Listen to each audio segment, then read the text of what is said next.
Ooh, Saxious? Can you hear us, Saxious? Yeah. Cool. Okay. Good evening, all. Welcome to Midweek Geek. I am the old geek, and you all know that because I'm old and I'm a geek, both of which should be obvious to you all by now. I am joined tonight by Mage's Musings, Dark Knight of Hibernia, and Saxious. So, hello, chaps. Hello. At one Just give us point of pedantry. Just give us a quick mic test, Saxious. I should be all right. Yes, Yeah, we you can are. hear you. Yeah, we can Point hear of you. pedantry, But I just Hibernia. a point of pedantry, Geek. Geek, I have it on good authority from the great and most generous Hungar that we are not geeks. We are nerds. Why? So Okay. Not But, until he comes in with a super chat. touche. There is some crossover in the definitions between geeks and nerds and dweebs and all that. There is the Venn diagram has got this little crossover in the middle. Bob's just confirmed it. We are in fact nerds. We're nerds. Gonna say hello to yeah. chat. We've got well, you're there in chat, DK, and Thomas. And Nutty's here, and Halakar's here, and we've also got Squirrel Hermit. And do super chats make you geeks? Do super chats automatically get read? There's no automatic, but you are likely to be read out if you super chat something. Hello, Crafting Gamer. I won't super chat anything that will get me get demonetized. Shall we say? Hello, Adam. You're right. Yes, we are simultaneously streaming to Mage's Musings channel, so you can chat in either. You'll see that little link. Chain link thing that is next to Saxious' name in his chat. There's just hoping that having all these windows open doesn't fry my old computer. Well, we know what it did to Elfmates, don't we? Yeah. Geek deserves it more because he got money taken, and you always mooch off of his stream, so he deserves it more. Stay here, goddammit. Well, this is the ultimate mooch. Right. Anyway, let's just go through our usual sort of preamble that we tend to have. We didn't have a Shadow of the Demon Lords this week again, did we? We've had a few cry-offs recently. Oh, Saxious, there's no need. Hello, Tunker Todd. No need. Thank you, Saxious. If I had a bat and a week with Gygax and I had rope, I would just tie him in a chair and say, "No, bad Gygax. You do not put good, neutral, and evil in the alignment. It was fine the way it was." We hashed out alignment again last week, so let's. That it's the argument that will never die. Let's never die. Let's get back to checking in on people's weeks.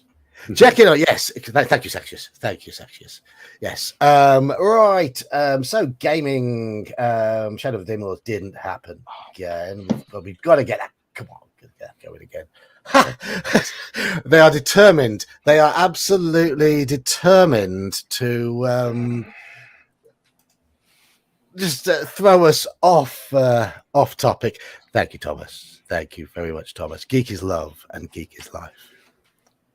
How very deep and meaningful. You're wonderful fellas. So, gaming. Back to attempt to go to gaming. Shadow of the Demon Lord was called off again. Are we playing this week, Saxious? Are we? We are. I've got this entire week off. Oh, good man. Then on Saturday, played some MERP. Wasn't a particularly long session, mainly because it's a very sandboxy game. I didn't know where they were heading, so I just really wanted to get an idea of where they were going, what they wanted to get up to, so I can get something prepared for them properly for next time. So it was that sort of session. I did throw some wolves at them, as you have to, because it's the Middle Earth setting, and wolves are always in the wild. And yeah, just you got to make it exciting. Then on Monday, played in Shadow of the Demon Lords game. Not Shadow of the Demon Lords, sorry. Odyssey of the Dragon Lords. I get confused between those two. They're very, very different. I still get confused because the names are the same, and I'm old and stupid. And here we are tonight. So, Mage, no, you've not been feeling too well lately. Have you got back into all my gaming? games are canceled. I canceled everything. We're playing again. We're reconvening on Saturday, and my voice is more or less good enough. I can't do the wizard voice, so any wizard based videos are on hold. So everything's going to be Demi-Lich based for a while. Oh, well, You're not the Demi-Lich is bad good. sounding, dude. Demi-Lich is good. Well, Demi-Lich is evil, but good all at the same time.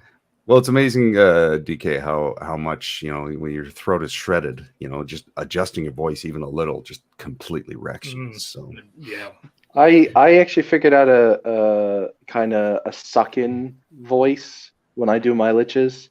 I'm not going to attempt it here because I don't want you to feel even worse.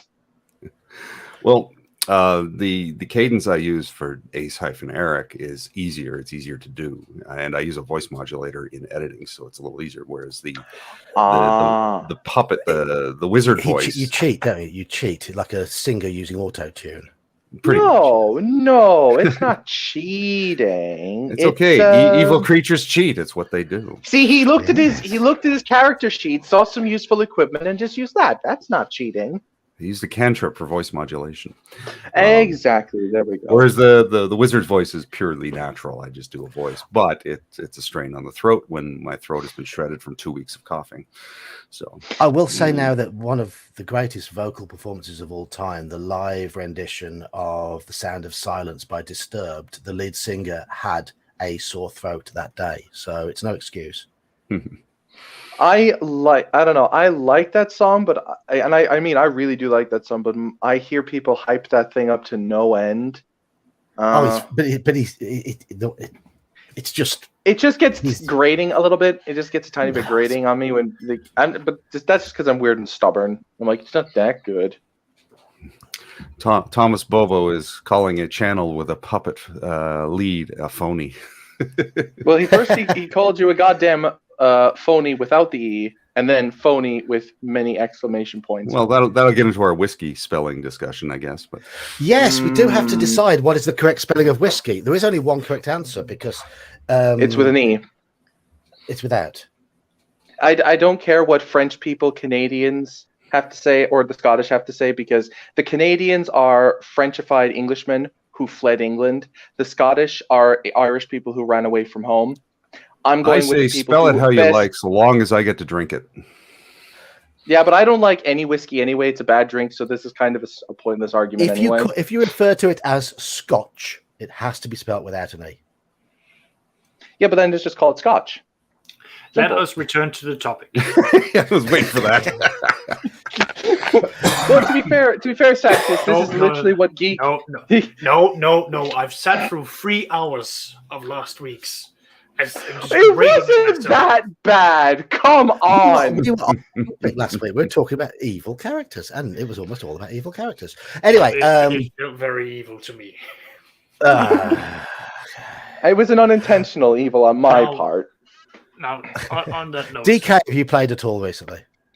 Lords of Olympus game finally got back up, so that was fun.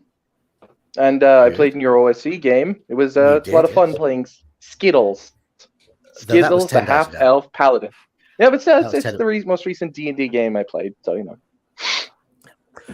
We will be playing OSC this weekend. It looks like probably have a bit of a session run by Gingerbeard in the afternoon and me in the evening. I hope to attend. Saxius, have you played at all? No, but I have been preparing to give my players a couple of sessions that they will regret. I've been reading up on the Drow of the Underdark, been brushing up because I have not run a lot of campaigns that has ever taken place that deep underground. So I have been reading up on what I can do to them, and it's painful. It's Of course it is. absolutely painful what I find that I can do to them, and the combinations of simple spells such as Whip and spells that allows Drow to move through Whip as a free action. These are wonderful things. And I've already outlined, I already knew roughly the house that they were going to be going up against. Now that I familiarized myself more with what the Drow houses are going to be like, I now know much more in depth what they're going to be dealing with. And of course, this is me we're dealing with. We're dealing with it's a merchant-orientated Drow house, meaning that I get to use a lot of non-Drow enemies against the players.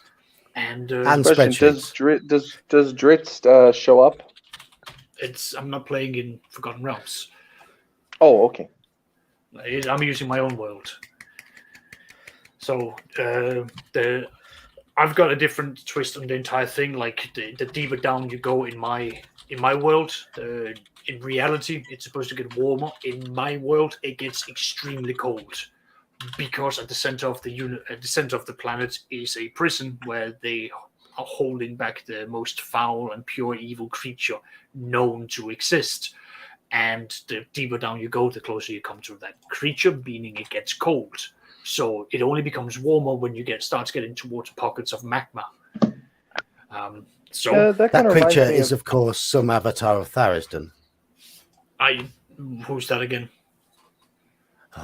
He's the I make my own pantheon.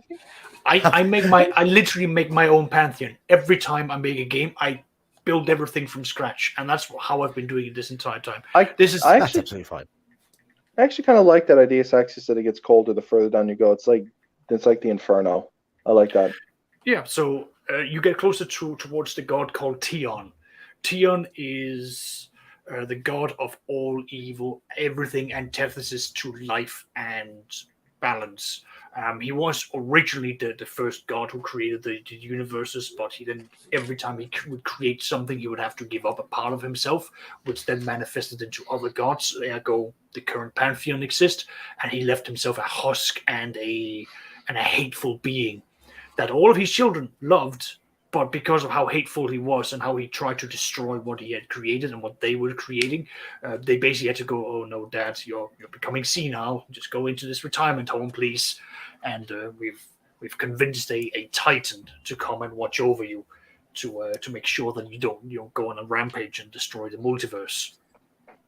To put a lighter spin on it, but that's what the players are going to be meeting with the Drow, and all of the shenanigans I can muster up. And the thing that I like the most is that the last session they acquired a ring that has been at the very cusp of their fingers this entire time, and they're potentially going to learn what it does, which is it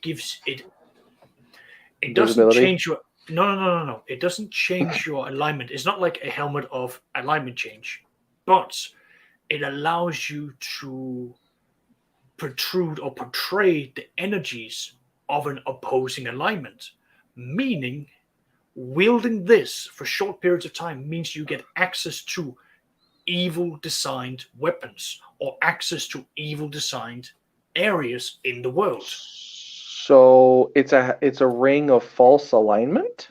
Yes, but it generates the energies needed to actually portray the cosmologies to be that. Right. So what monster created something that powerful? The almighty Saxius. That's me. That's me and playing into the whole cosmology. It was an enchanter. Anyway, sorry, I'm getting off topic on here, but it's an enchanter who basically who got tricked by an older vampire to create this so that they could hide away items that they didn't want evil creatures to have. So they had to fake to being a good alignment. But that's not something many people knew of. That then got picked up by Lich, who was into demonology, so that he could then make use of other good aligned items. And it's sort of like, it's been the equivalent of like the One Ring, just making its way around history. But my players never picked the proficiency of history, so they have no idea what's going on. So sounds like they needed a bard. They needed a bard with that lore skill, man. They have a bard. They just never sat down and went, "Let's learn some lore." I just have to point out what the Crafting Gamer says was the enchanter's name, Tim. There are those who call him that. Tim. Oh There no, are it was some. something. It was something equally as benign. I think his name was Carl. And Yeah. it was so benign. It was such a background person. For Nigel. That's very old school, to be honest. Which kind of loops back into the theme. It takes us onto the topic, doesn't it, DK? Right, the topic tonight. Yes. It's a phrase that gets bandied around a lot at the moment. Old school. Old school this, old school that. Old school good, old school bad. Old school evil, old school the right way, old school the wrong way. All that we've all seen posts on social media. Yep. Spouting absolute nonsense most of the time. So on this stream, we're going to talk about what really is, hello Ian, what really is old school. I want to talk about whether it's what's that? Let's just give the preface that whatever your school is, the one thing that you should worry about is running it well. I think that should be just the first caveat. Well, that is true. Yeah, of course. Right. Is old school, right? Is old school. Well, I'm going to say this now. This is what I think. I think old school is both a certain type of rule set and a certain type of play, but the rule set can help inform the type of play. Mm-hmm. So they are combined. So Halakar saying that old school gaming is not a rule set or a gaming system. It's a style of play both in and outside the game itself. I'd say an old school rule set, it is one that helps promote old school style gaming, but we have to define old school. And yes. I want everybody in my panel to have a go at defining old school in about 10 seconds each and see what we all come up with. No discussion and no argument here. Just try and describe it in 1 or 2 sentences. Who wants to go first? Old school is the style of play from previous editions that is not current. Did you say not current or not correct?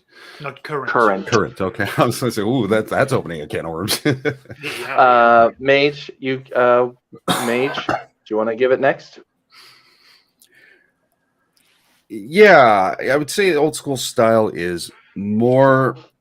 I can't put it into words. You know what? I'm going to pass. DK, you go ahead. Old school, to me, is it really is. I'm trying to use this without sounding like condescending. I'm trying to be as fair and open as possible. 10 seconds, just yeah. It is not just a philosophy, but a methodology to approach the game in a problem-solving manner, I think. From what I see of all the modules, all of them are problems to be solved. So that would be how I would define it haphazardly. That's the best way I could do it. Okay. Well, I've got a page of notes on things I think are old school. I thought about doing homework. Homework, and then I was like, no, I was never a good academic. No, I actually, honestly, for me, the old school style is less predetermined narrative. I mean, I think that's when I tried to delineate when telling people how to play. Most modern games are all about a preset narrative, whereas the classic old school style is not about. You're not playing a novel. You're not playing a movie. You're just playing a game, and any story, any narrative comes out of what the play, as opposed to trying to fulfill the beats of a story. It's an emulated reality base. Yeah. Well, that's a good. Well, Mage, that just happens to be the first thing I've written on this sheet here. Emerging story versus planned events and plot points. Yep. I mean, it's not the only thing, but it certainly does kind of come to the top. Yes. Yeah, because of the the beginning point of the hobby was established through very loose, well, not very loose, but like more simplistic pared down war games, and they would just ask, well, this isn't outlined in the rules. Can I do like, oh, I see this barn. Can I strip it down to make a bridge? And they're like, yeah, sure, you can do that. And then from that, it just expanded and expanded. It basically, another way to look at old school is, how do I use the world to my advantage, as opposed to the powers and the skills and the character sheet that I have before me. Yeah, I mean, I would also another of on this sort of line, I would say old school is starting with less but ending with more. Yeah, in terms of the actual story in the world. You start with less, but because you've built on foundations that were laid down rather than following a predetermined story, you're allowed to develop more and you end up with more. Yeah. Let me ask a question here. Mm-hmm. Everything I'm hearing so far is coming in with the preposition. Is coming in, from my understanding, with the preposition that we are looking at AD&D or older editions. Yeah, that's true. Yeah, that is true. Yeah. So what are you then classifying a game such as 3.5? Is that old school? Because that's certainly not the go on. No, I was even going to say, like, with whoever said it in chat, that it's not a rule set, it's a mindset. I would actually somewhat disagree in that you need, like, the rule set inform the mindset. Like the emphasis on powers and skills in like 3.5 and onward emphasize a power fantasy or superhero style world where it almost is like the world doesn't happen until the players show up, almost in the new school, whereas in the old school there was so much, like, the world was implied to have had events that happened before you guys showed up, basically. So right, I would personally put current 3.5e as in a transition period. It's a shift between the simplicity of a lot of the older games in terms of character mechanics towards players having a little more direct control, input in their characters' powers, which more.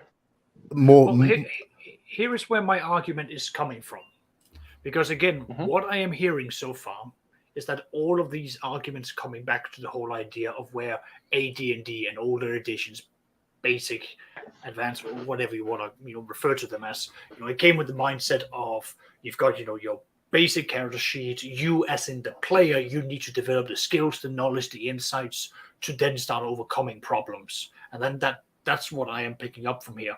But at the very same start, from my understanding, when it comes to old school, we're looking at a style or a system or a method that is older than what we are currently doing. So that can be, even if we look at something like 3.5 versus 5th edition.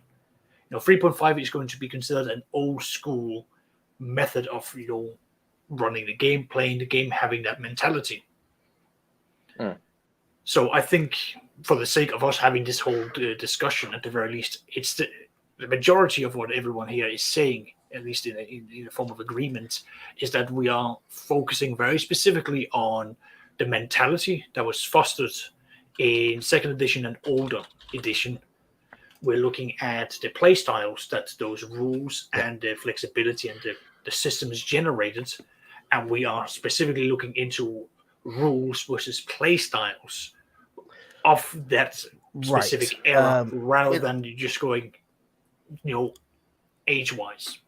Let's talk about how a different game other than D&D evolved. I'm just going to bring in a few comments I've put in, things that I might want to cover later on in the video, but Thomas has put here that old school game was intended for blue collar bastards in the 80s who lived hard lives, expected to do things even harder than that life and risk everything to achieve greatness. Certainly in terms of D&D style fantasy games, yes. And hello, John. You're right, John. John's one of my local guys from my local group. Old school, in my experience, there's a fair bit of variation. If you have the likes of Rollmaster with its endless tables and the more faster and simple games, I have got later on notes regarding the use of tables and the simplicity and whatever. So we will be coming to that. And yes, niche protection, and his next comment is in it. And Ian makes a point here, pre-Hickman and post-Hickman, which comes down to the adventure design. Again, that's story versus open world. Yeah, story open world. But I want to bring in, for example, I play a fair bit. As you know, I play a fair bit of Call of Cthulhu, so you can all have a drink now if you've got. And I recently got the reissued sort of box collection of classic old Call of Cthulhu stuff. I love 7th edition Call of Cthulhu. I think it's a really, really slick system that allows for the game to really develop. And a lot of the more modern Call of Cthulhu adventures are very, very story orientated. With 7th edition, they've added this luck and pushing rolls sort of mechanism to it to almost help push the story along. But you look back at some of the older Call of Cthulhu adventures, and they're a lot less event orientated and much more location based. And there's no luck and pushing mechanic in there. So I would say in that sense, even though Call of Cthulhu is a very fragile game, characters are very fragile, and in most newer school games, the characters aren't expected to be quite as fragile as in older games. In Call of Cthulhu, yes, the 7th edition, you're still very fragile, but in 2nd and 3rd edition, they're more fragile. The acceptance of failure is much more baked into the game and the scenarios. It is kind of funny because you'll get the same player will laud the fact that Call of Cthulhu is so deadly. It's like, oh my god, I died or I went insane, and that's amazing. And the same person will cry foul if it happens to them in Dungeons and Dragons. Well, it's because they're going into it with an entirely different mindset. Yeah, different expectation. Entirely different milieu. Yeah, completely different milieu. Like a different. There's a different philosophy behind the games because they know Cthulhu is all about entropy, insanity, and an uncaring universe, whereas D&D is a heroic fantasy. I'm not using the universe. People say heroic fantasy differently, but I mean in the sense of you are generally conquering people, going out to seek your fortune and dominate the world. You are powerful. Cthulhu, you're not. So. Mm-hmm. Well, objectively, you're not in D&D if you're playing quote unquote old school. Yeah. Well, you can get powerful is what I mean. You can get that powerful. The potential is there. So an interesting thing about when we were talking about the story versus the sandbox, and and I think back to when I started playing, and we played it all story based, right? Like the way the modern game shaped, absolutely as kids we're like, oh yeah, I'm gonna tell this story and I do that, and I totally played that way. And I can't help but wonder how many others did. I imagine quite a few, which of course evolved into the current paradigm. But it took me getting older to go back and really appreciate the sandbox style and the open world concept where the players have full agency. So there's a lot more nuance. That comes down to gaming experience. I mean, you've got to have a bit of confidence and a bit of experience behind you in order to both DM a more open game and to play a more open game, I think. And I think a lot of old D&D almost expected you to be an experienced wargamer playing tactically before you even started. Well, yes, but this is one of the things I commented on in the Discord, and that is, when we start talking about what is old school, we are going to see the discussions are going to go back, and we're going to end back up into wargaming because that is the essential roots of the hobby. And when we are looking at, things such as what is defined as old school. We're going to be looking at things such as what drove wargamers around. What was it that they were looking out to get done? It was going to be a tactical thing. It was going to be objectively oriented. They're going to have these things to acquire, these missions to do, heroic things. When they bend the rules for the when the referee would bend the rules. But ultimately, the further back, what I might classify as old school, someone else would say, well, that's not old school because what I play is old school because it's older. The style is older than yours. And then there's someone else that's going to go all the way back to, I'm playing, Napoleonic war games. It's like, yeah, but we're almost like separating it out at that point. But I think context is important. Like when we talk old school, we're talking role-playing games, and yes, there is a cutoff point, and absolutely they evolved from the war gaming, but there does a cutoff point for the context of our conversation. But yeah, we're discussing. I think we all agree we are looking at basic, whatever it is that the older version of that era. OD&D. They just call it the LBB or OD&D. OD&D. I am still iffy for even considering that old school because it heavily relies on the actual wargaming mechanics. See, there's some purists who will say just like the three little brown booklets are. I heard people say that I don't consider anything of the supplements that were for OD&D to be OD&D. I'm like, dude, you do realize that OD&D started to come into its element when the supplements started coming in. It's unfortunate. We also got Alchemist Raker who's giving his insights for further up. Yes, I did mean to share this one as well. Old school playstyle follows the rules and focuses on player-led adventures, not stories. Old school systems focus on simulationism and resource management. And those are definitely 100% aspects for sure. Yes. I think for the sake of definitions, I think the best way, if we're going to start what is old school, let's start by at least laying a foundation here. What I would term as like a very like a platonic ideal, we'll say, or an objective stance on what is old school. Let's look at the foundations of the game. Who were the men who designed it? Well, that's Gygax and to a lesser extent Arneson. So the games that they worked on, let's start from there. So let's look at OD&D, the basic and expert, Beck, me, and AD&D, first edition specifically. And if we look at how those games are meant to be played by reading the modules, by reading the rules, we can glean an insight to what the old school, what they were trying, the kind of play they were trying to foster within the hobby. And if we start from that position, it would make it a lot easier rather than saying third edition. The first thing I'm going to bring in here is the balance of play being shifted firmly towards testing player skill ahead of character skill. I think that's been mentioned a number of times by chat. And I think that is absolutely key to looking at older games.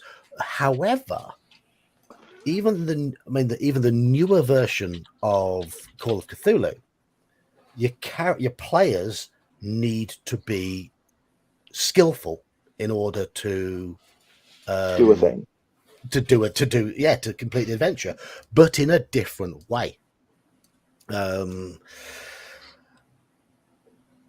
Certainly in D&D, the first priority for characters, and you've got to get this into your mindset when you're playing old school. What I say is old school D&D. Certainly, I mean it's in the name of the one we're playing the weekend. Old school essentials. The first priority in the players' heads and the characters' heads has got to be one of self-preservation, and they've got to be creative in order to move on with whatever they're doing and achieve that goal of self-preservation. Is that a fair statement? Mm-hmm. No argument, yeah. No argument there. Good. We're all agreement on that. So survival is paramount over success. Yes. Yes. Yeah. Because you can always come back and try again If you're dead, usually you stay dead.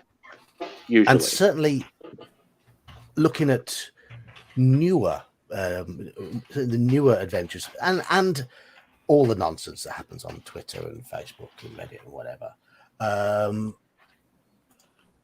I personally not seen this attitude at the table, but there are clearly people out there who think this way because they're just the ones that shout loudly, but they seem to assume survival and success is what matters. Yeah. And their idea of success is winning at the adventure, achieving whatever the goal is. Whereas the goal in older games was primarily that survival. Yeah, just getting out of the dungeon alive was enough. I mean, like you were saying with the old modules, like look at the most, like you're saying, it was testing player skill, not character skill. Look at the most infamous dungeon that one of the most infamous dungeons TSR ever printed, the Tomb of Horrors. It explicitly, yeah, I would say one of, because there might be people who can test it, but it literally states in no uncertain terms, this is to test the players, not the characters. It explicitly states this. Yeah. And it says at the start, those who want to go in or all waving swords and whatever won't enjoy this adventure. It's open about that. I mean, even like some of the people who talk about the 5e conversion for it, they get annoyed because they go into it with the assumption of, with a more new school mindset of just treating rather than just treating it as a fight for survival, that they want to succeed at the dungeon as quickly as possible. It's like, and then you go in gung-ho, don't treat the dungeon as a living organism as it should be, because it's freaking lethal. And then you get smoked, and you get bogged down, and you get stuck on the puzzles, and you get annoyed. Sorry. You went in with the wrong mindset. Though, to be fair, Wizards probably shouldn't have published it for 5th edition anyway. It just isn't suited for 5th edition. Sorry. No, but that's a different discussion altogether. Oh, yeah, it's a completely different discussion. Yeah. So we are in agreement that it's old school is pretty much just looking at the mindsets, but that's then down for the players effectively embracing that mindset, or for the DM to being open to include that mindset into their games. Because if a DM is stuck in, we will resolve this via dice rolls, or you have to use X factors or magic to do this, then you, as an old school player, you're going to suffer, because you're going to be trying to think outside the box, using skills and insights and any of this, but that's not going to. You're just going to be hitting a wall on that end. So, but I think beyond from that. Well, I agree that mindset is key, and as I said, even growing up, we fudged so that we could win. There was no appreciation for the stakes or the chance of failure. That came with maturity. But there is a sort of an appreciation for that style of play. Like, I've played with a lot of players who can't stand the thought of losing. And these are guys who are older, who did come up through the earlier editions, not just sort of, the modern millennial, which I'll often rag on. I guess I'm lucky in that sense, in that in my face-to-face players, they don't seem to mind the concept to lose, character death, failure. I'm glad that they think they're okay with all of that. But it is there is an appreciation that has to be gained. You get the casual player will sit down and they expect to be entertained. They expect to have a good time. I can't count the number of players who have told me they believe the Dungeon Master is there to entertain the players. Right, they're the showman, and it's like, to a degree, I guess that's true. You have to be engaging. You have to have a pace and a flow. They view D&D as a movie, and the DM is kind of the director. Yeah, And Yeah. but they also expect to be, even if they don't make it through, they still expect to be to get to the final battle. And if that's where they die, then so be it. It was epic, but to be killed by a random trap in the first room, oh my god, that's horrifying. What a horribly unfun game. Whereas if you go with the mindset of that's the expectations, the exploration is the story, the exploration is the point, then players are a lot more accepting of that sort of thing, and that kind of lends itself to the old school feel. Even though, being fully honest, back in the day, in the days of old school, we played with the idea that, oh yeah, well, we're still going to win. I have a friend who would always melt down if he lost, or even if a die roll didn't go his way, and he had a stat that was 11 or 10. So like, this character sucks. He goes get 4 18s because we fudged the dice. That 110 always graded at him. So the mindset of acceptance of the obstacles, the obstacles of the point, and that, I think that's a big consideration. Yeah, like I even posted a video recently about a new schooler complaining about this. He says stun, and even you commented on this, Axios. He uses stun, but he means any condition like stun, paralysis, incapacitation, or unconsciousness. Basically, when the players, quote, can't do anything, which to me says, I don't like fail states in D&D. I don't like it when I can't do my thing. I'm like, well, I'm sorry. These are things you have to face in the old school, and we got over it because there are things like you just walked into the wrong room, no saving throw, and you died. You look at a Medusa. There are some greater Medusas that if you just look at them, you don't get a save, and you're just petrified. And then you really don't, because unlike Oh, I was going to say, it's true. There's this idea that you always have to be able to do something.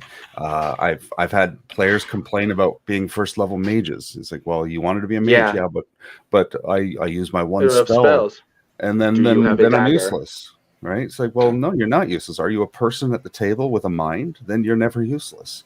You have use a dagger at the very least. You can stab something. Well, it's not even a matter of combat. It's, there are things to do that don't involve, chucking spells every 5 minutes. Oh, yeah. Like, I don't know. It's just kind of sad, really, that it's, I think maybe you could actually look at this from like even a generational thing, like you call them millennials, even though nowadays it's really more Zoomers that are the problem. It's delayed gratification before instant reward. That's I'm playing devil's advocate here. I'm playing devil's advocate here, DK, because I prefer a similar style of play to yourself. But I can understand how players with different influences and different expectations can come into a game and expect a more constant degree of engagement mechanically with the game. Because I can understand it too. They're used to playing, for example, MMORPGs where they've got things they can fling all the time, and it's their this is down. I mean, one other thing that comes into old school is our influences and our preferences. My influence in terms of fantasy initially was Tolkien, and of course Bilbo and Frodo are relative weaklings throughout. Gandalf isn't okay. He's majorly powerful, but he isn't constantly throwing spells. And he did die. So this does come down to your expectations, your initial influences, and I'd even step further in. It is not just the influence and the expectations, because that's just the things that are sort of like pre-painting the game for you, and you come in and be like, okay, 5th edition is going to be high fantasy, high this, and so on. Whereas, I mean, I've had I've taken 5th edition players into 2nd edition, and they just turned around and went like, well, we don't want to play this because the rules are already saying things like the fighter is illiterate. Well, I don't like that. I want to be able to read and write. Or they didn't like the fact that there was rules such as, coup de grace is a major thing, and that's not something that they were used to in 5th Coup de edition. grace. Coup de Whatever. grace. Whatever. I'm a foreigner. Get used to it.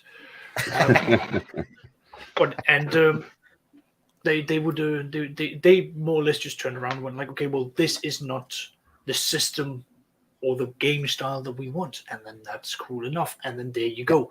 It's nothing to do with it's down to like, what is the core part of the game? What's the system made to focus on? And then you're going to be seeing the differentiations. The echo that we've had for almost a year of us saying every edition changes the style, and you'll see that the more you play them from the OD&D all the way up to 5th edition, there's a huge gap that you'll see as you go through them, and that's just how it is. It's not Coupe de Gracie. Stay focused. I will. Okay, maybe it was unfair to say this is a generational thing because it is. I'm of the younger. Yeah, I'm not. Well, I'm an exception, but the whole thing exceptions that prove the rule. But it's an experience thing. It's what you're exposed to. When I first started playing D&D, and this was in the mid '80s, the person who introduced it to me introduced the story style. Right, and so very akin to what the expectation of what typical of the modern style play. People I introduce it to, like my niece, for instance, I got her into it when she was 17. She hears about how a lot of people play the modern game, play 5th ed, and she's boggled. She's like, but doesn't sound fun. Like where's the choice? Where's the agency? So it really is also, it's not necessarily generational, but experiential. And now, on that said, a lot of people of the current generation got into it with that story mentality, the way the games are designed to be an epic story and laid out the beats. So if that's all it can be a culture shock going to an old school style play where you've got the agency. I mean, I'll use a recent example. My brother, he's only 20 years old, and he's now starting to become a bit of a DM for his own group. And he's using 5th edition. He needed help with making a one-shot, so I sat down with him and I helped him build it all up. But I told him all the way through, here is how I run these games, here's what I would do in these situations, but that is not coherent. D-way. No, it's not D-way. It's usually not coherent with 5th edition because it's a different style. But he liked the older style that I was presenting to him because he liked the sound of the challenge that I was presenting to the players. And he's been told when he ran this game with the older style that the players absolutely loved it because they felt challenged, they felt rewarded from it, they felt all of this. So it's not a generational thing, it's down to what is it that they're willing to try, what are they willing to go into it, and to are they willing to have an open mind to try a different style than what they see on external factors such as YouTube, medias, or what have you. If they come in with the interest to try something different with a different style or a different DM, then right there they might find something that they enjoy. Yeah. At least my brother and his group, they absolutely loved it, and my brother just went, I just want them to fight demons. And in older schools, older editions, you just look and go, demons? Why? But 5th edition allows them to fight against demons at like 4th or 5th level. So why not let them go and do this? That's fair. The system allows them to do it, and I just gave him the tactics of just going like, well, here's how you use these creatures. Here's how you do this. Technically, you should be having 18 demon mains, so that should be 18 attacks. Don't do that. Just do 3 attacks, and then it's just they all bungle up against them, and then the players don't die due to action economies. Because if you throw like in the old with an old school vampire, you couldn't throw like zombies and ghouls at them, or like zombies and or ghouls at them. They'd get smoked. Like just even like a high level party of like like 10 to 20th level, like 6 of them at 10 to 20th level against a vampire and like 3 ghouls and like 6 zombies, they'd get smoked. Like his vampires are incredibly dangerous. Incredibly dangerous. So let's go maybe a step in a different direction here, because one of the things that was brought up was the preciousness about a player agency. Yeah. And that was something that we definitely see in the different interpretations and different preferences that we have in games. Whereas in the old school, if you look a vampire in their eyes, your character agency is going to be wobbly at best. Oh, I forgot they could charm. Yeah, no, they don't. No, they don't just charm. It's charm they dominate? -2. It's charm -2. That is God. horrifying. That is horrifying. Oh, that's bad. You can see a vampire walk in and just go like, hello, and that's unless you've got an elf in the group, that's 2 out of 3 players right there, right then. They are now the best friends with this person, and I have held people very close to the grill when it comes to this. It's like, oh, they're fighting against my best friends, but I don't want to fight against the other friends. It's like, oh, I'm sorry, I had this other guy kidnapped some sessions ago, and you went in there and without even saying anything, you murdered him, you murdered his family, did all these things, and you're not willing to do this now? No. This is going to go down 2 ways. Either you do the same things here, or blah. That's old school. Honestly, I completely forgot that vampires could do that. That's actually worse than a Medusa's gaze, to be honest. Because at least if you get stoned by a Medusa gaze, you're just out of the combat. But that means the vampire has gained an asset. Listen, there is nothing more horrifying than 1 being stoned by a Medusa, then 2, the Medusa closes the distance, holds up around your arm, and looks at the rest of the party going, do you want him to have arms? To die? No, arms. Do you want him to be able-bodied? You don't need God, to die. that's cruel. That's cold, man. That is cold. No. I don't make Medusas. I make them cunning, but I don't make them that smart because they're monsters. But that's cool. That's good. Listen, thank you for that. I am not an intelligent man. I wouldn't put myself up in the 15, 16 level. Like I'm normal-ish. But they have got that level of intelligence. They can think like this, and you've got to bear in mind these are their key abilities. They will maximize that. The same way as Basilisk. They see a bird up there, it's like, oh, boop, that's dinner floating down, breaking, and then they'll go over and munch at it. My point is, the older style is going to really utilize this, and the newer style, they have changed the rules for what things like what is charmed, what is paralyzed, what's petrifications, and these sort of things. And there are certain factors that's now caused an influence of the gaming culture. Ergo, why there is a dislike in the more modern editions where, oh no, I don't have the ability to do something. That's because they might not want to be out of the action. Well, that's down for the group style. That's down for how they want to handle that. And that goes back to what I said about how mechanics can come into it. Certainly, from my experience of playing in a 5th edition game on Monday night, combat, actually this wasn't Monday, this was last night, combat takes that much longer. That being forced to miss several rounds. Yeah, but I naturally enjoy being part of the game, even if my character is knocked out for combat. But it's easier to stomach when you're in a combat that's is gonna last 15-20 minutes than one where it's gonna last an hour. An hour.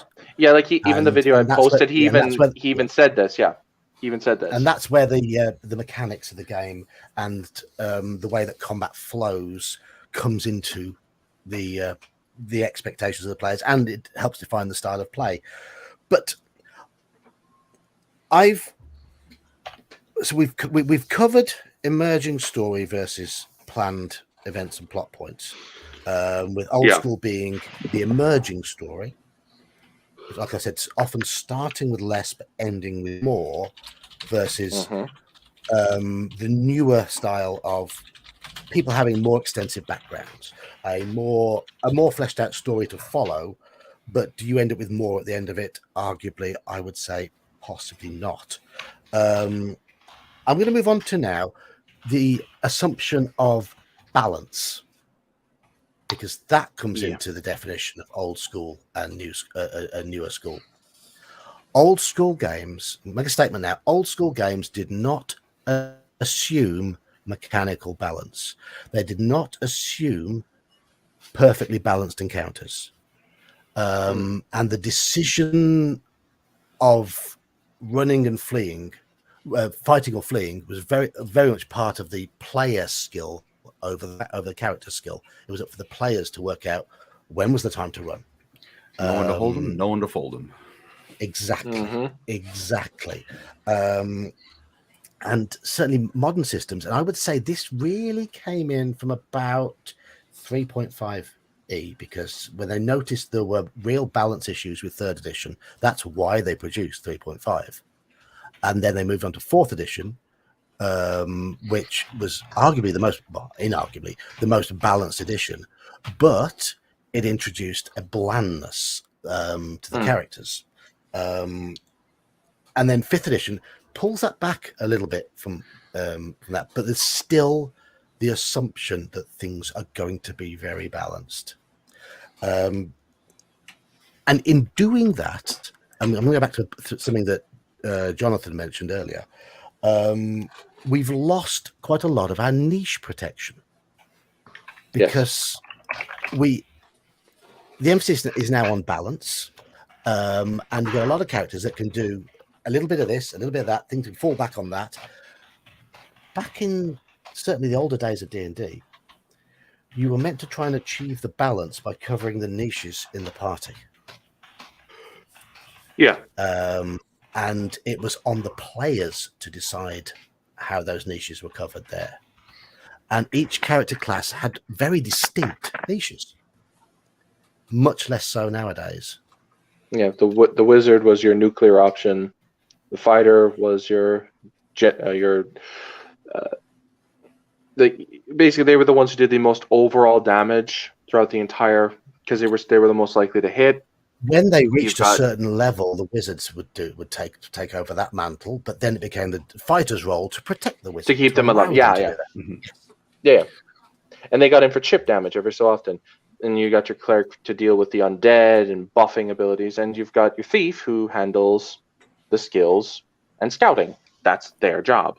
And you get all the subclasses that are derivations and mix and match. But generally speaking, you've got those 4 niches.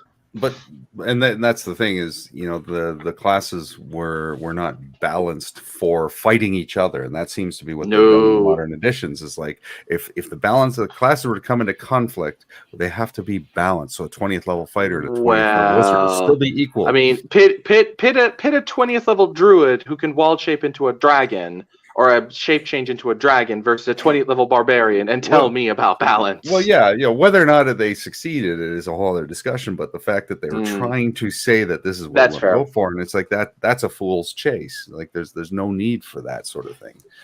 They're supposed to complement each other, not compete with one another. Like a thief can kill a fighter if he surprises him, because of how segmented combat works. But in a straight one-on-one fight, that thief is dead. If they're the same level, that thief is dead. Like 9 times out of 10. A couple of people have mentioned Lost Mines of Phandelver here for 5th edition. Right. Lost Mines of Phandelver is one of those adventures for 5th edition that a lot of people who see themselves as being a bit more old school look at quite fondly, because it's quite an open adventure. And in terms of certainly the way things appear to have gone afterwards, there are some very lethal moments in it. Very lethal moments. I wouldn't be surprised if... I'll go for it. And it has a number of nods to the old school in that design. And I would say if you play low-level 5th edition with just the player's handbook at level 1, 2, and 3, you can see nods to the old school there. Yeah, it's basically basic edition, essentially. But then those nods sort of become almost ignored when you get to sort of 5th, 6th, 7th level, and it starts feeling much more like the action economy and interaction synergy that you needed to get in order to be successful at 4th edition. Yeah, the epic. It's called E6 to E8, the epic 6 to 8. But like, even I was about to say that from what I've never played or ran Phandelver, but what I get from it, it sounds like it was 5th edition's attempt at a B2 style teaching module. Yeah, it was. Yeah. I think that's what they were going for, from what I've been told of it.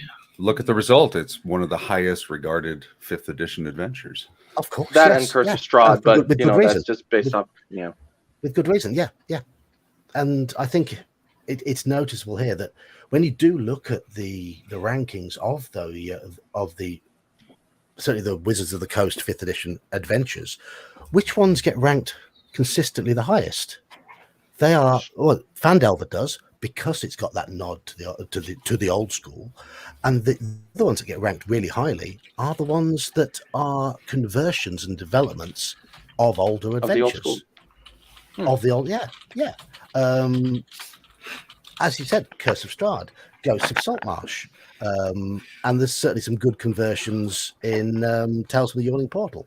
Though there are one obvious really bad one I've chunted on about time and time again, but the rest of the conversions are fine. I would consider Phandelver a not dangerous person. I would consider Phandelver a successful nod to the old school. And I do believe that 5th edition, when it began, they were trying to court some of us older players. The old school players, yeah. Yes. Yeah, They were. It's very much in the very core-free books. There is a lot of nostalgia that you can see in those books that are trying to like heave back, people from the older editions. They were trying to court, all the older ones. All the way back to the AD&D era, even the 3rd edition era. With feats and the whole idea of basic proficiencies. You will have a basic background, things that will just help you flesh out your character. Subclasses are kits. Yeah, subclasses are kits, things like that. Generally finding ways to bring people in, so that there was a mismatch of everything to help the 5th edition sort of like generate its own kind of identity. And at the very earliest stages, you could see in the modules that they were trying to find what the balance, that their own internal balance was for their own style, and they've more or less found that, and they're now moving on to do that. Yeah. I will say they're moving away from the sort of game that old schoolers prefer again, though. I'm not saying that they wanted only old school. I'm saying they want to find themselves using sort of like a very broad net at the beginning, and they've sort of like made their mistakes, wobbled, made their successes, and now they've found what they want 5th edition to be, and that's a natural progression of what the edition does. I mean, look at 1st edition and 2nd edition. They've gone, the longer on that each one went, they established what they were. Supplements and adventures. Yeah, 5e kind of sounds like the memberberry edition of D&D. I'm not saying that's necessarily a bad thing, but that's the kind of vibe I'm getting. And to address Ian McDonald, like how's that working out for them? To be fair, Ian, back before Xanathar, even like Xanathar to a degree, was fine. It's as they've gone further and further down the line, they've moved further and further away from that original design ethos. That's why I kind of spare Xanathar, because Mike Merle was still firmly in charge at this time in the design, and they were following his precepts. By the time he leaves and we get Tasha's, they've completely abandoned from what I've seen, what he was trying to do with 5th edition. That design ethos is completely gone. Yeah. It's entirely divorced. That's fine. That's their thing. Yeah, that's fine. Yeah. But when I just want to poke at one thing though, and that's when it came to the whole balancing thing. Technically, like if we really have to like zoom in on certain things, like even in the AD&D era, there was a form of balancing, but that was down to you looking at the monsters and the hit dice, since the hit dice was then the equivalent of a leveled character. And then from there, as a DM, you would be able to sort of gauge what form of challenging you were throwing at them, rather than going, it's going to be spiders. I'm going to roll 2d6. Oh no, that's 9 giant spiders with poison and webs, and they're coming during the dark. then at this stage you have a much better way. That was a of brilliant gauging, impression of me, age 15. Exactly. Been there, done that. But going back to the challenge rating, one of the quotes I saw between two DMs was one said, in first and second edition, how many when you ask the question of how many kobolds will you need to attack a town, and in the older school it will be as many kobolds as the tribe has available who will go and attack that town. Whereas in later editions, it was scaled back to become a scenario that could then be tackled with a potential success from there, and then from there it then became down to what has been mentioned in this in these streams very often, simulationism. The older school, you see a lot of simulationism where you will you will find yourself in situations where victory is very unlikely, and you're going to have to start engaging in almost a form of tactical guerrilla warfare. Yeah. Or as one fires, of my players caltrops, dogs. Yeah. As one of my players said, you have to adopt the mindset of special forces when you are an adventurer of a respectable level. Once you start reaching 6th and 7th level, you really should be looking at doing a force multiplier for all of your actions. Yep. And then but that's feeding into the whole skills versus sheet mentality, and then that's one of the key, to me at the very least, that's one of the key differentiations that you find between the two different schools, so to speak. Yeah. I would even WebDM pointed this out as well, where it's like combat in the old school was like combat as war, and it seems that new school is combat as sport. Well, they've scaled it down to skirmish. It's not large scale anymore. It's focused on skirmish. Yeah. Well, and it's also focused on what we talked about a few minutes ago, balance. The idea in 5th edition is that you're supposed to cater to the abilities of the team, whereas so it's implied that everyone's success should be possible. Whereas, and this is implied in the older games, it's like, no, success isn't always possible. You have to know when to back away. And that's kind of the point I was driving at, is that in sports, it's generally agreed that you don't stick people, like say in, we'll use mixed martial artists as an example. You don't pick, or boxing, you don't put someone who's lightweight against someone who's heavyweight. You just don't do it. It just wouldn't be considered poor. It would be considered poor sportsmanship. Whereas in war, it doesn't matter what's good or bad sportsmanship. Like, there are rules of engagement, obviously, but like at the end of the day, you're going to do pretty much whatever it takes to win. Because if you don't win, you're going to die. So, again, I would argue that even within the old school sphere, that is going to be falling down to what the DM wants out of that. Because you can still have a DM who does not want to do the whole war simulationism. They don't want to go these extra steps, and they'd rather just go, well, I'll just take a bunch of orcs, buff up their hit dice, go to the Thaco chart, increase it here, give them a couple of magical items to boost them out, and then here we go, rather than them having the players go up against 30, 40, 50 orcs as a warband, just scale it down, or like take that number and just push it down. Because you can do that as well. No, I'm just trying to counter it out for what's being said so far. Okay. KVK has mentioned a quote from Mold Very Basic, and I would say if this was their intention back then, they weren't entirely successful at mimicking that intention in the implementation of the rules. Well, I mean, modules, for instance, are geared to level, right? So there's the balance in that regard. Like this is the suggested level. So on that regard, there's some mind to the capabilities of a leveled group, but at the same time, those level suggestions are much like the modern challenge rating. Sometimes they don't necessarily mean anything. I've seen. Yeah, I mean, and I think those level suggestions did I'm going to come back to those expectations of those early gamers. They expected a very large group and a very tactical approach. With retainers, with a very tactical approach.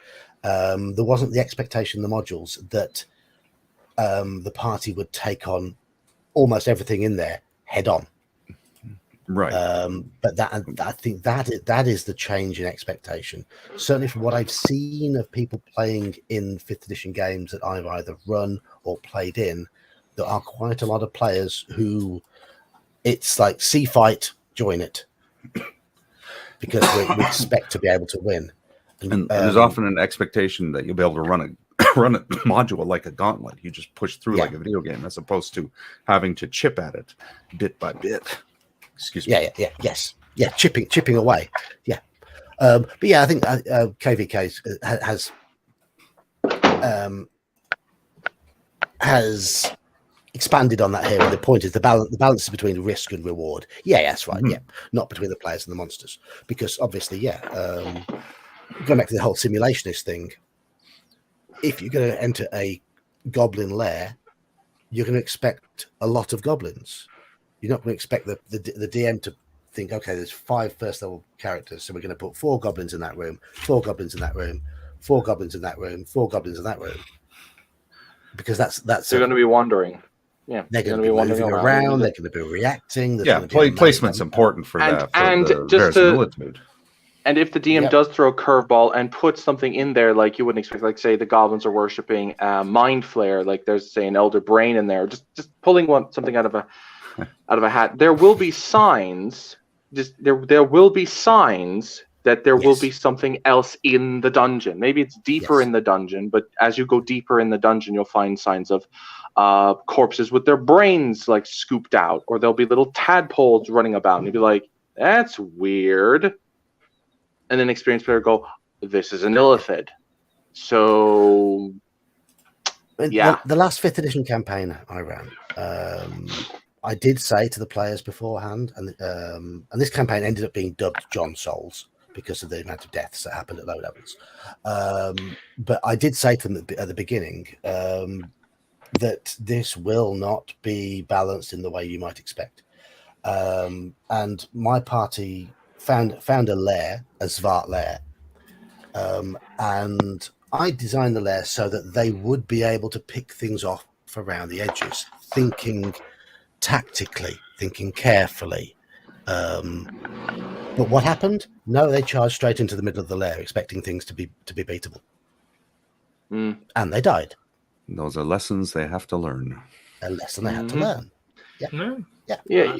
Try and be as for new players. Like I'm going to be easier on the players. Like, cause I've actually found some people who are interested in playing OSE in the Amherst setting I want to do, but I'm going to be gentle with them because they've either played new school or they've not played much at all. So I have to like slowly teach them by using like say NPCs will suggest things, or they'll have retainers who will be like take a 10-foot pole and start banging on the floor, and they'll ask, "Why are you doing this?" And I'm like, "Oh, I'm checking for traps." But if they go say, "We're gonna fight the Beholder and we're level 1," it's like then they learn the hard way. Why are you putting a Beholder against them at level 1? Yeah, I'm just using. I'm being absurd. I'm being absurdist for the sake of like proving a point. And it's like well, one, it's a living world, and it's possible there might be a Beholder. That's entirely possible. But you just even a single ogre will teach that lesson, because an ogre is beatable, and it is a whole group of level 1s could beat an ogre. Even a troll, and they don't know that. Yeah, if they don't know a troll is vulnerable or doesn't regenerate with fire, and they keep trying to hack it to death, it's like, well, sorry guys, you have to learn the hard way. Oops. Right.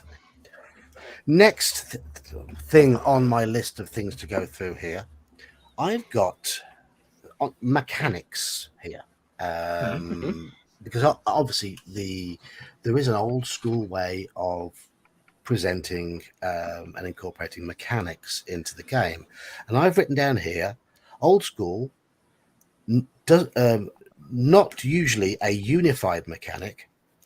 Rather, the rule set would be a combination of smaller subsystems, and thus quite often more modular.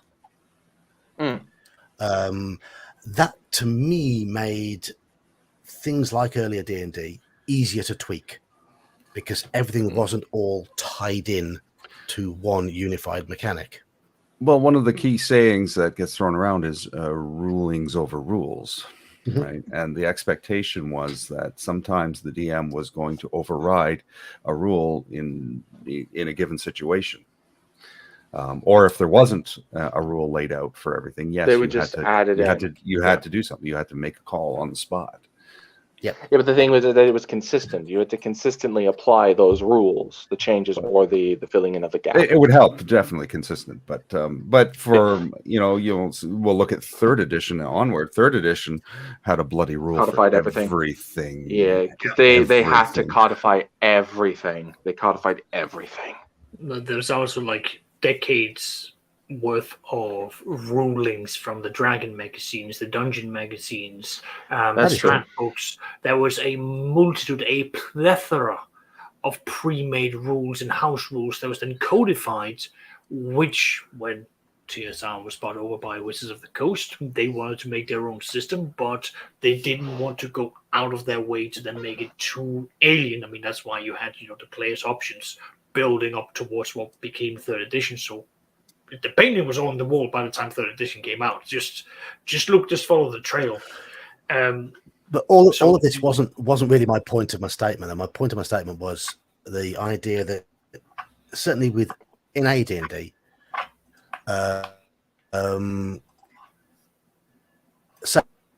saving foes had a different mechanic to you had a totally different table to attacks, and they brought in skill checks, which was a roll under mechanic, and thieves had their own percentage mechanic, and clerics turning was a different mechanic. Was its own. And the fact that all these little separate systems of their own, it made things easier to modify on the fly. If you wanted, like I heard someone say, "Oh, if I'm making a certain wizard or some other class," he just said, I'll just take the Paladin XP chart and just apply it to that class, and boom, I'm done." You get there. Even they think someone like, I think it was Hex Press. I don't remember the channel, but said, I don't even remember what it was. But he said he'd used the chart for turning the undead for something else. I can't for the life of me remember what it was. But it was like when I heard him doing this, it was like I personally use that chart for clerics who want knowledge. Like, okay, like what do I know about specters? That's a good idea. What do I know? I think that might have been it. Like, I think that might have actually been it. Yeah. Turning undead is also your training and knowledge. So go ahead, make a turn undead check to see if what you know. And if you're not high enough level, you don't have access to the material for say vampires. You haven't had the training. Yeah, because you're just not high enough level, or God isn't giving you the info because he doesn't think it's pertinent. So certainly, I found I tend to see more. Personally, I see newer games as typically having one mechanic or one to rule them all dice system to resolve the vast majority. We're going back to 5th edition. You've got the skill system in 5th edition is all based around the D20 hitting D20, yeah, the target and the proficiency skill, and which is the same as the combat system, the attack rolls. Whereas in older games, you had thief skills operated completely separately to all of that. So uniformity, basically. So basically, uniformity. Uniformity, right? Uniformity, and I'm getting to the stage now. I find though uniformity is easy to pick up, I find those little idiosyncrasies of the older editions to be a little more interesting. The charm is gone, basically. Charm, yes, there's a charm. Yeah, but this is down to preference at this But stage. that's preference. Yes, down to preference. Yeah, but that is purely a preference thing, and the reason for why they unified the entire thing is because once you started going towards the third edition, and people then went like, "Oh, let's talk about the second edition." It was like, well, why would I roll under when it's above here? It was like they were just unifying it to simplifying. But remember, it was for mass market. It was for mass. They were going from an enthusiastic hobbyists to a mass market appeal. That's what they were doing. But the point is, for the old school, we're more or less trying to go for. There were going to be different differentiations between the different systems, but you can also be modular about it. How you want to go about it, go around and do it. Yeah. For example, healing. that could vary, from table to table, anywhere from you only get 1 hit point per day, and then once you start doing Preach, full brother. bed rest, you can do it so on and so on. If I'm allowed to set down that this is the style that I will run, happy days. I would happily go down that route. I just also find that once I start reaching 5th, 6th, 7th level, and my current 2nd edition group, they don't have a healer because we only have 3 players and there's no cleric. So I've basically worked in alternative ways for this to be done with special powers that a cleric of a specific god of healing would have, where they can do a turn undead, but rather than the number of hit dice that they can then turn away from the undead, that becomes a number of times that they can cast a spell of like 2nd level, 1st level healings and so forth to speed up those healing powers. But that would then require for them to survive up to the 5th, 6th level, where these powers then become unlocked.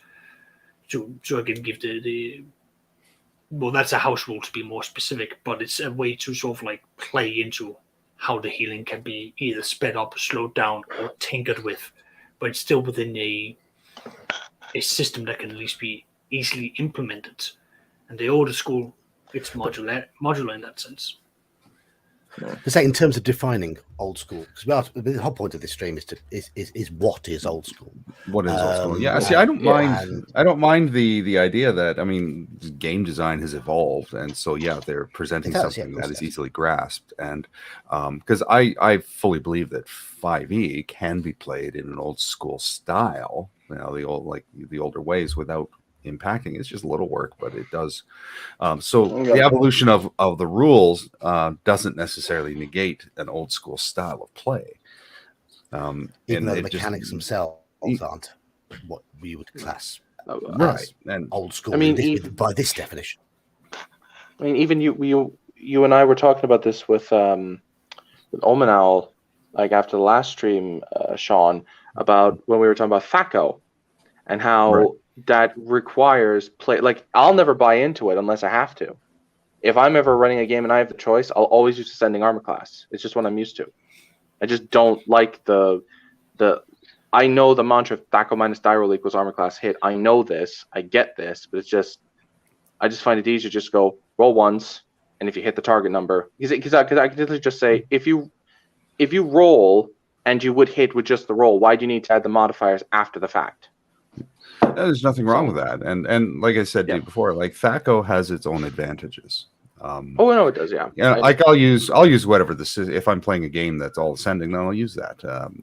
I'll use either or. I personally prefer THACO. I have my reasons, but I take exception when people come. Like my niece's fiance, he's like, "Oh, THACO makes absolutely no sense. Ascending all the way. It's the only one that makes sense." It's like, well, no. It makes sense to me.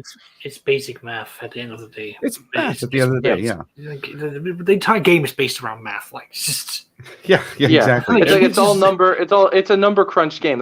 Let's be for real. That's the whole point of the damn thing. THACO was a mechanic to reduce the amount of times you had to refer to the table. Simple as that. I know that. I'm just so used to ascending. It's just how my brain. The prime advantage of THACO is that you can reduce the amount of math you have to do because you pre-calculate your bonuses, and so you keep the die rolls pure. Like you can add minimal modifiers, whereas with the ascending, you're always drawing different modifiers from different sources, and ultimately that's in the long run more math. But it doesn't matter. It's very simple math. If I just forced myself to do it, I'd probably end up appreciating it more. But I'm just very stubborn. But that's a topic for another discussion. Let's not derail it further. Well, it's sort of relevant because it is old school. THACO, I would argue that THACO isn't by definition old school. It's just a different way of doing the math to achieve the same outcome, more or less. It's just, what is more beneficial for the group versus what do you find more convenient. And then the THACO did evolve when we were talking. You said earlier how everything goes back to the wargaming. THACO came from the wargaming, right? It did. There's no argument on that end. It's old? Yes. I would not say that it is old school. Like it's the mentality around that you have to have THACO in your game. That's more of like a design, really. So I wouldn't say that's is a requirement because you can still do it reverse, with just adding or going higher or lower with the AC. It's the same outcome. I know, Grumpy said, I was as shocked as you were when I found this about myself. So I was never the same.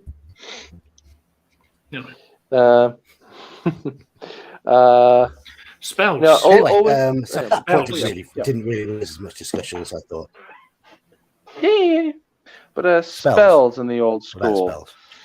spells? Old school spells. Just let's take a moment to just appreciate the versatility that we find in older editions when it comes to spells and how there's a different ways that spells are being utilized in the older style versus at least in my brief experience with fifth edition, that there's going to be a lot of things are a lot more solidified in how to do things, but then again there's a very wide variety of spells that can be used for that.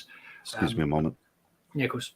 But I just find that with a lot of that, a lot of that comes to the language used in. You're breaking up there, Geek. I think lagging a bit. A lot of that down to language. Oh, I think I've also see a little swirl on my screen. Yeah, I think the thing I've come to notice about the new school versus the old school is that the old school says he's still breaking up there was that the spell in old school told you what the spell could do, whereas in new school the spell basically the spell would clarify what it meant in its description. Whereas in 5e, just using 5e example, if it doesn't say it can do a thing in the spell, the spell doesn't work that way. Like for instance, like say grease will explicitly say the floor. You can't apply it to anything but the floor, as per how the spell is described. Whereas grease just says us in the old school, from what I remember, was a surface. It doesn't define what a surface is unless it explicitly states. Yeah. Whereas 5e will go out of its way. Hold on, DK. So I apologise to Mage because I went to click on my own thing to mute me for a moment. I kept clicking on Mage's to mute him. Whoops. That's just me being old. In terms of spells, it's very much down to the language in which the way the spells are presented in more modern iterations of the games.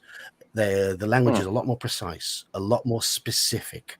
And they do that on purpose to try and cut down on arguing, I guess, and to try and ensure a balance.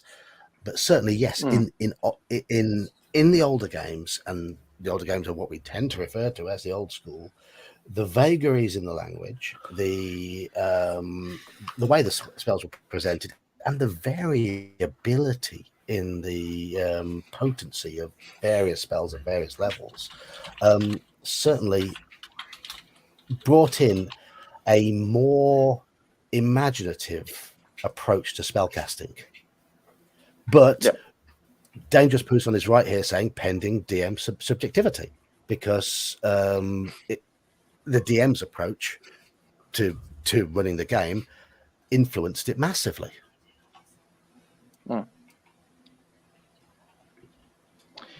Yeah, that's very true. I mean, it's down to the DM, however they decide to interpret the words, and that's only going to get more fun once you start having non-English speakers reading through it and going like, well, you're going to have some very different interpretations than native English speakers, and I can speak from first-hand experience in that.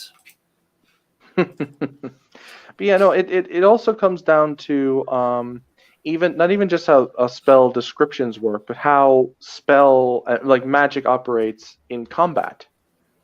Like for instance, if you get hit before the spell goes off, you lose it. It's gone. Use it and lose it. There's segments. Once again, there are detrimental effects built into older spells, like haste. If you're a human and you get hasted, you age. So you could effectively age someone to death with it. any class, If you're not careful. any race ages, except for elves. Elves are immune to it. They don't No, age they're from not. the haste. No, they're not. I thought They are I thought they were. They just They live age- longer, they so were. you can get more age years out one- of it. Everyone ages That's 1 fucking year, right or to however me. many years it is. But No, like they. it's actually riskier for elves because the unnatural aging. Unnatural aging prompts the system shock check, and if you fail, you die. And since I was elves about have to say that that as con well, yeah. penalty, And don't forget, And if they you have a want to be lower con. an absolute bastard of a DM, I say, if you're human, oh, Geek, you're breaking up, dude. You're breaking up on us. you're all again. choppy. But yeah, I'm breaking up again. I was going to say, if you want to be an absolute bastard, Yes. then you basically look at when they cast the haste on the dwarf and go, let's have that spell resistance. Let's- oh, because that does not Oh. discriminate. You could be You're right. and you could say like, oh, but that's it's magic is magic, isn't it?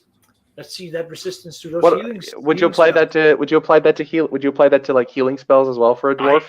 I would absolutely table that and go like, why shouldn't I? And then the players can argue otherwise. I might be a bit more. What I was trying to here's say. another side, and What? Oh, go for it. Hold on, DK. Hold on. What I was trying to say was, if you're human and you're the recipient of 4 or 5 haste spells, it's liable to transform you from Saxius into Mage's Musings. Probably. Wait, the person or the No. puppet? Gotta bear in mind, The images we see age on screen at the physically. moment. You age physically, Touché. your mind doesn't evolve. So Do you know how many spells I've been under? I'm on about the Don't length push and colour yourself, of Sean. beard. I'm on about the length and But no, colour of beard. I mean, there's also the fact. Look at polymorph. You can get system, or even if you get unstone, like with the Medusa, if you get unpetrified, that's a system shock. Yeah, absolutely. Like that could kill you. Yeah. So like, mechanics of the older school that we're bringing forth here, because you don't see the same thing once you start coming into the more new iterations. No. Where, they remove negative death. effects. Yeah. Yeah, instant Yeah. death in situations like that are taken away, and that's a design thing. But we find that because it has been such a prevalent thing for many years, almost a decade or more, within the older school and the AD&D era, it's been baked into. This is what we expect because we are masochistic and evil to ourselves. hey, Omen. And welcome in, Omen. Hello. I'm going to mention one thing, which I don't know if you guys mentioned because I just got off work. Is if everyone's talking about old school, but let's not forget old school included sci-fi weirdness. That is actually a very good point, but is there like a section we're going to do on the flavor, Geek, or should we jump into it after the spells? Why Well, is I Geek mean, laughing so hard?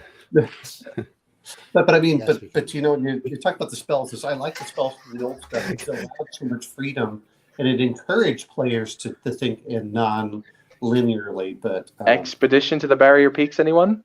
well, Nistara, anyone? You're talking about that, but there's also Gygax did one that was set in Greyhawk, but it was weird. But it was an under TSR. He wrote some books on that, and you actually went down and they had mechanical machinery and things with this, with ice golems, and at one point you break it down. And anyone that's played OSE, go look at.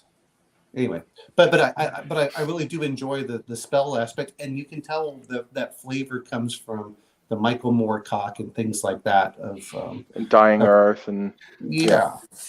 So let me quickly answer Slan's question here. It really depends on the system you're playing. Yeah, like in OSE, a cleric can choose. They memorize the spell. They can choose to cast it in reverse. A wizard has to actually deliberately memorize it in reverse. Whereas in AD&D, the wizard the cleric has to choose to memorize it in reverse. You can't just spontaneously reverse it. Whereas the wizard actually has to find. You do so. well, there are some the wizard, caveats to the cleric reverse casting it, but yeah, they don't have to prep it. Yeah. The wizard can't just reverse memorize a spell. They have to actually find a separate formula for the reverse of an existing spell. Question though, What you were saying, Axis? because I can't remember off the top of my head if it is a codified rule, but it's something that I use every time when I DM, which is when a caster, cleric, or wizard, regardless, the spell level that they then have to prepare or memorize takes them, I think it's like 10 minutes to do, and then they have a time limit in the morning for how many spells they can actually acquire in for that day. Meaning that the higher the spell level, the more time, the less lower level spells they can get. Is that anything? Or am I just making all of this up? Is this a house rule I've just codified in my head? I feel That like was I've in heard AD&D. this somewhere. Yeah, I was thinking it was probably in That was 1E in that did that, AD&D. and I think that was for like the very strict timekeeping, the amount of Yeah, that's fair enough. times it would go in it. Yeah, the rotating character stuff like that. It was kind of big, but I don't know how many DMs actually do it. I know I certainly won't because I don't want to penalize the players too I've much. never used it. Oh, I definitely do. I I get out my little tooth comb and I go through every time I make my players give me the spell list. I go like, okay, so you spend maximum X amount of time this morning. Lovely. That's monster rolling. If I remember correctly, Well- I'm talking about an 18th level wizard would take 8.5 hours to memorize the spells. Yeah. Well, it's 15 minutes per spell level. It's if you actually look at it, and I remember this in an old Dragon magazine, maybe when Geek gets up into the hundreds at that point. It actually talks about how long it does that, and so you assume, okay, I have to sleep for 8 hours, then I memorize my spells for the day for 8.5 hours, which gives me an adventuring time of approximately 8 hours. I think so. The reason why I bring this up is that it feeds into one, resource management. Because the wizard now had to sort of like think very further out. I have level 7 spells. That's going to take me X amount of time. It makes those spells more valuable. Yeah, it's going to make them more valuable, but you're also going to think further out, as in like what spells do we require to prepare while we are in safety? Which ones are going to be the exposable ones that I'm going to be casting consistently that we can recharge while we are out in the field, so that we've got here is the nuke button, here is the escape button, here are these things, so that you've got some form of like flexible plan. But that's down to, again, I think it's an old rule that's been kind of lost to time and game design that can really sort of like go on. And I think you hit the nail on the head. It's because, again, in the new school style of play, they've removed inconveniences to the players. Mm-hmm. So that same wizard, that same 18th level wizard, memorizing all their spells takes 8 hours, takes a full day to get in old school. Whereas it's just your 1 hour rest or your long rest. Well, here's the thing. Edition, and you get all your spell slots back. It's not even because it's not even your. Because there's actually a diversion or from even further in the new school where it's not that you prep spells, you get your slots back. You know all your spells. Like if a wizard knows magic missile, shield, protection from you, blah blah, and has all those spells. If he has those slots to cast it, he doesn't have to choose which spell he has. Actually, you do. You have to prep a number of spells, and you get a finite number of spell levels you can prep. Go on. I was going to say, so that aspect is there to a degree. To spend so it is going to be things like the wizard. I was going to say it now. Pure Vancian casting is the old school mechanic. The newest school mechanic is a variant on that. Yeah, where you have you have to choose which spells you prep, but you've got 4 first level slots. If you can prep 4 first level spells, you can use all, and they have 4 slots. You could use all 4 of those slots for magic missiles if you so choose. Whereas you'd have had to remember magic missile 4 times. I think we have someone in the company. Dangerous person says it. Yeah, bogged in logistics. Bogged in logistics is quintessentially old school, albeit not exclusively old school. I like this. I It's like to correct. bog my players down It's correct. in logistics. I like to remind them, like, oh, how much water do you have? Oh, how much food do you have here? Do you have winter blankets? Because it's gonna get cold. I'm gonna. Yeah, honestly, no. The more you're talking, Saxius, the reason why if I'm doing my swords and wizardry version of the campaign I'm running, I will probably end up using this rule, but not for the OSC, because again, the OSC version I'm running for neophytes, and I'm trying to get them in. I'm drip feeding them the old school as much as possible. I don't want to just toss them in the deep end when they can't swim. Know your audience, and I can't stress that enough, because if it literally, like, I'm gonna cast back to when I said I brought 5th edition players into 2nd edition, and I spent 3 weeks of where I had sessions where I would go like step by step by step to make sure that they understood the rules, to make sure they understood what the world was going to be like, to make sure what kind of gaming culture that they had stepped into. And at the end of those 3 weeks, they basically went, cool, thank you very much, this is not for us. And that was really important, because the thing that I absolutely dread and hate is the concept of me as a DM wasting other people's time. That to me derives, like, I have booted players out of groups when they've decided that their time is more important than the group. At that point, I will lay out the math for them why that's not the case, and equally so, I will do that to myself. Of the group, if they don't like this, then clearly I am wasting their time, and that I don't want to do. But it's important to know who your group is, who your audience is, and it's important to know, is this style, is this school, is this method of gaming something that your group is going to enjoy? And if so, awesome, go at it. I'm go on. I'm going to mention something here, because everyone talks, everyone gets mad about certain things, but go look even what Gygax said. At a certain point, it's not fun if while on your way to the dungeon you keep on getting ambushed and you have to go back to town. He said at a certain point you have to let him go there. So I agree with that. But the other part with the logistics, if we're going to go for this, whether it's spells or anything else, is if you notice, most of the high-level spells are not really, they're more powerful, but they're not really intended to be used in many cases in the middle of combat. They tend to be a lot of them tend to be utility. And the idea is that you would cast them while you're at home. No one really cares about, it's like, okay, this and is just building this, unless you're carrying the treasure out of the dungeon. Like, nobody cares. Yeah, well, yeah, like do that, like permanency or enchantment. And I will fold the DM screen down. I will stand up. I will walk over. I will pull the chair out of the player who decides that in the middle of the dungeon, I shall now cast enchantment and permanency upon this item. I will ask them if they want to be hit, because at that stage, what are you doing? This is something you do. You go back to the town. That takes hours or days of your time. Yeah, this is not done. You go up to the innkeeper and go, here is 500 gold. I'm going to be in that room. I want food every morning, afternoon, and evening served to me. And you'll take my tray away. You will leave me alone. At the absolute best, you unless it's my mother, my wife, or my daughter who is asking for my attention, do not bother me. Exactly, like the free women of your lives, those are the only ones that will get access to it. And that's my point, is like some of these things are what you're going to be doing with some of these spells, and that's exactly you're right on that, Omen. And but that's also where a lot of the fun comes in, and that's where you're going to go into domain play. Yeah, domain play is not something we see a lot of these days. More's the pity.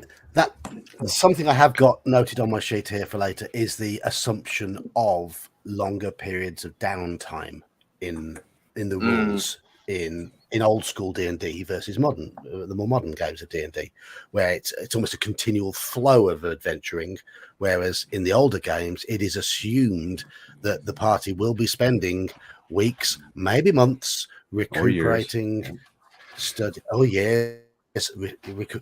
recuperating, studying, learning, all that sort of thing, and thus the pace of the game is. Oh, you're breaking up. You're scratching up again. You're scratching again. I'm going to mention one thing when we talk about logistics. Let's look at A4 as a dungeon master. That gives you much more flexibility to put characters into jails and things like that. Um, I'm waiting for Nice comment froze there, up there, Sextus. John. That's why. Um, Yeah.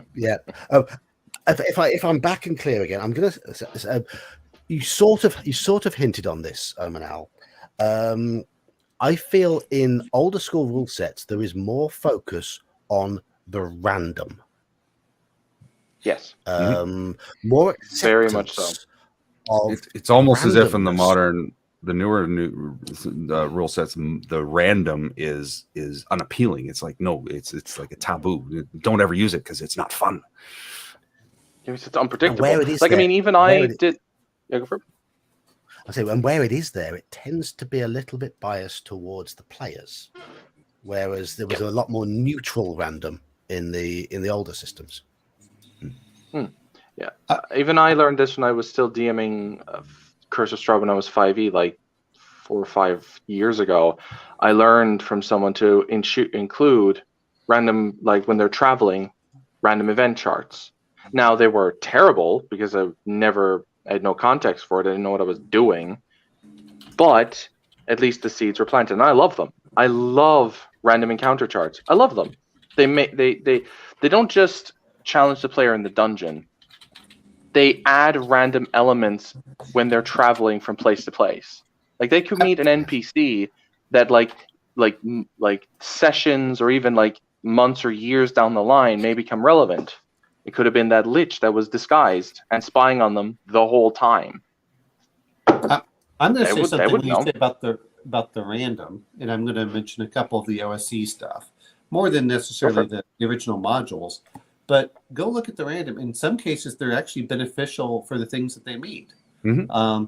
It's not always battle encounters. It's not. Nope. I mean, it's like you, like one of them is you meet this, or you see this aspect, and I kind of like the same thing when we talk about, if we're going to go random a little bit, is going over for rumors. Rumors were random. Mm-hmm. Players know X number of rumors, and I think that it made that interesting. And when you're doing how do I want to say this, a group domain style play where you might have 20 different characters, they may each have different rumors, which is why you want to have them in your group. They don't have to share them with everyone.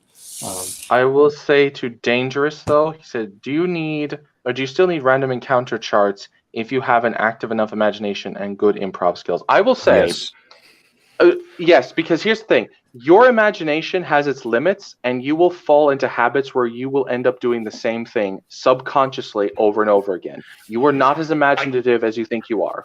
So if you make them up on the chart and you apply and you stick to the chart, I will just step in here. Go for it. Just let the charts do the work for you. Yep. Like that's really what I think it's down to. Like, let the charts do some of the work. Like, yes, as Dangerous says, there is a chance that you're going to have some of the same things roll up at the same time.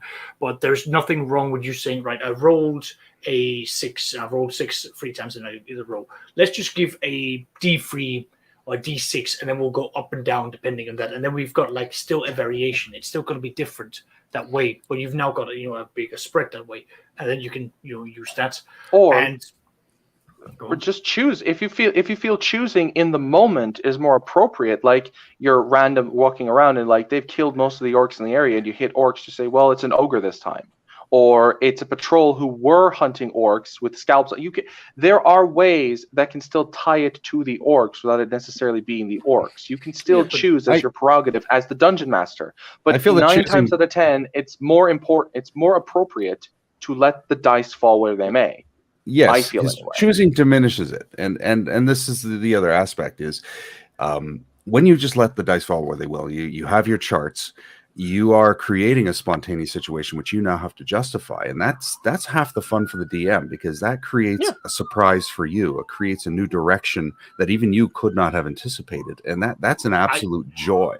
And you can weave it into the existing narrative of what's going on. It's amazing what you can do, and that's where the good improv skills come into play. Imagination improv. Even Jib said, like, he kept getting wyverns over and over again. Well, here's the thing: they could tame the wyvern. It could be a band of wyverns fleeing from something else, and thus you roll on the chart again to get something different. Or they could be wyvern hunters riding the maybe there's a wyvern. nest of there's a wyverns in a nearby. Yeah. Yeah. And by virtue of that, sorry, go ahead, Sections. I'm just going to jump in and go like, but in the event where I'll use myself as the example here. I've rolled where for a group of level 4 or 5 players, I rolled up face spiders, and I looked at that and went, "What? I just can't see that being justified in where they were." It was it was on the chart. Yes, it was technically something I'd rolled up, but I just looked at it and went, "This I can't justify." So what do I have in the areas that I didn't know? And I went, well, what can be of the same sort of threat level? And I realized, wait, there are hill giants over here. I will substitute out the face spiders for hill giants, and I'll just give it a nice big bump.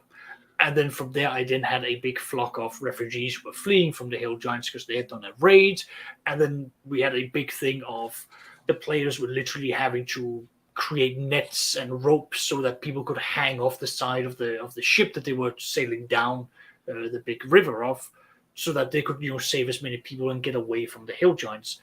But with face spiders, I just looked at that and went like, this is going to be such a massacre, and I just don't see it being. It wasn't fun, and I couldn't justify it in the current world or in the current area that they were in. I'm going to say something here, which is a little bit different. Talk about improving, but don't forget that you're the DM.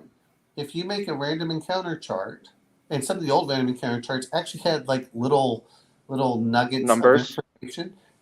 Well, no, I mean like it would have like I'm going to just simply say Glibwork the second orc chieftain, and it will put something about it. It might have like just a little blurb. He's going off to see his. That's what you can do, and by having that randomness, like you're talking about, but you're setting these up. The thing is like you're saying is. You don't know when this occurs. So it's kind of a surprise both for the DM and the players that they can both enjoy it. You, as a DM, you can set up several different encounters. And sometimes they're unique encounters where it only happens once.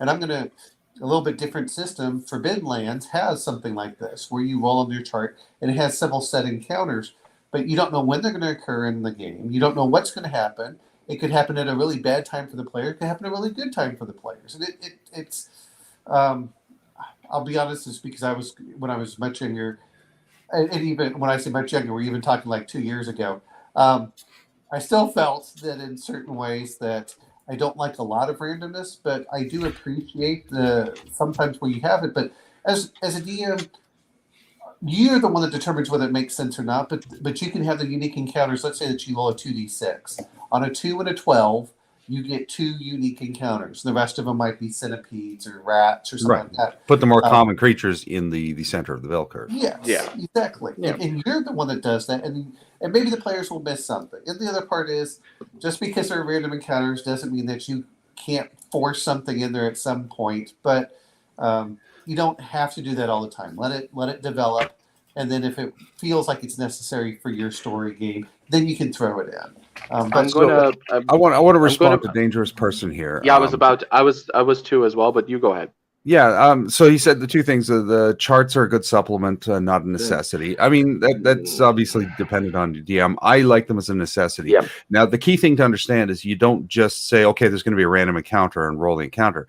Random encounters have a metric for whether or not they happen. Like a 1 or a 2 on a D6. Yeah, it's a 1 or a 2, depending. Sometimes as high as a 3, but that's very, very rare. Anyway. So you don't just have them. And the other thing is, and he says right now it's random encounter tables are more for the DMs fun than players. And I disagree with that entirely because the players are experiencing what happens. And the random encounters are more than that. They're world building. So you don't just, necessarily have a random encounter with just a myriad of creatures. The idea is if you're going to create it, cater it to what's in the world or what's in the area. So, and like I like to populate my random encounters with a lot of animals.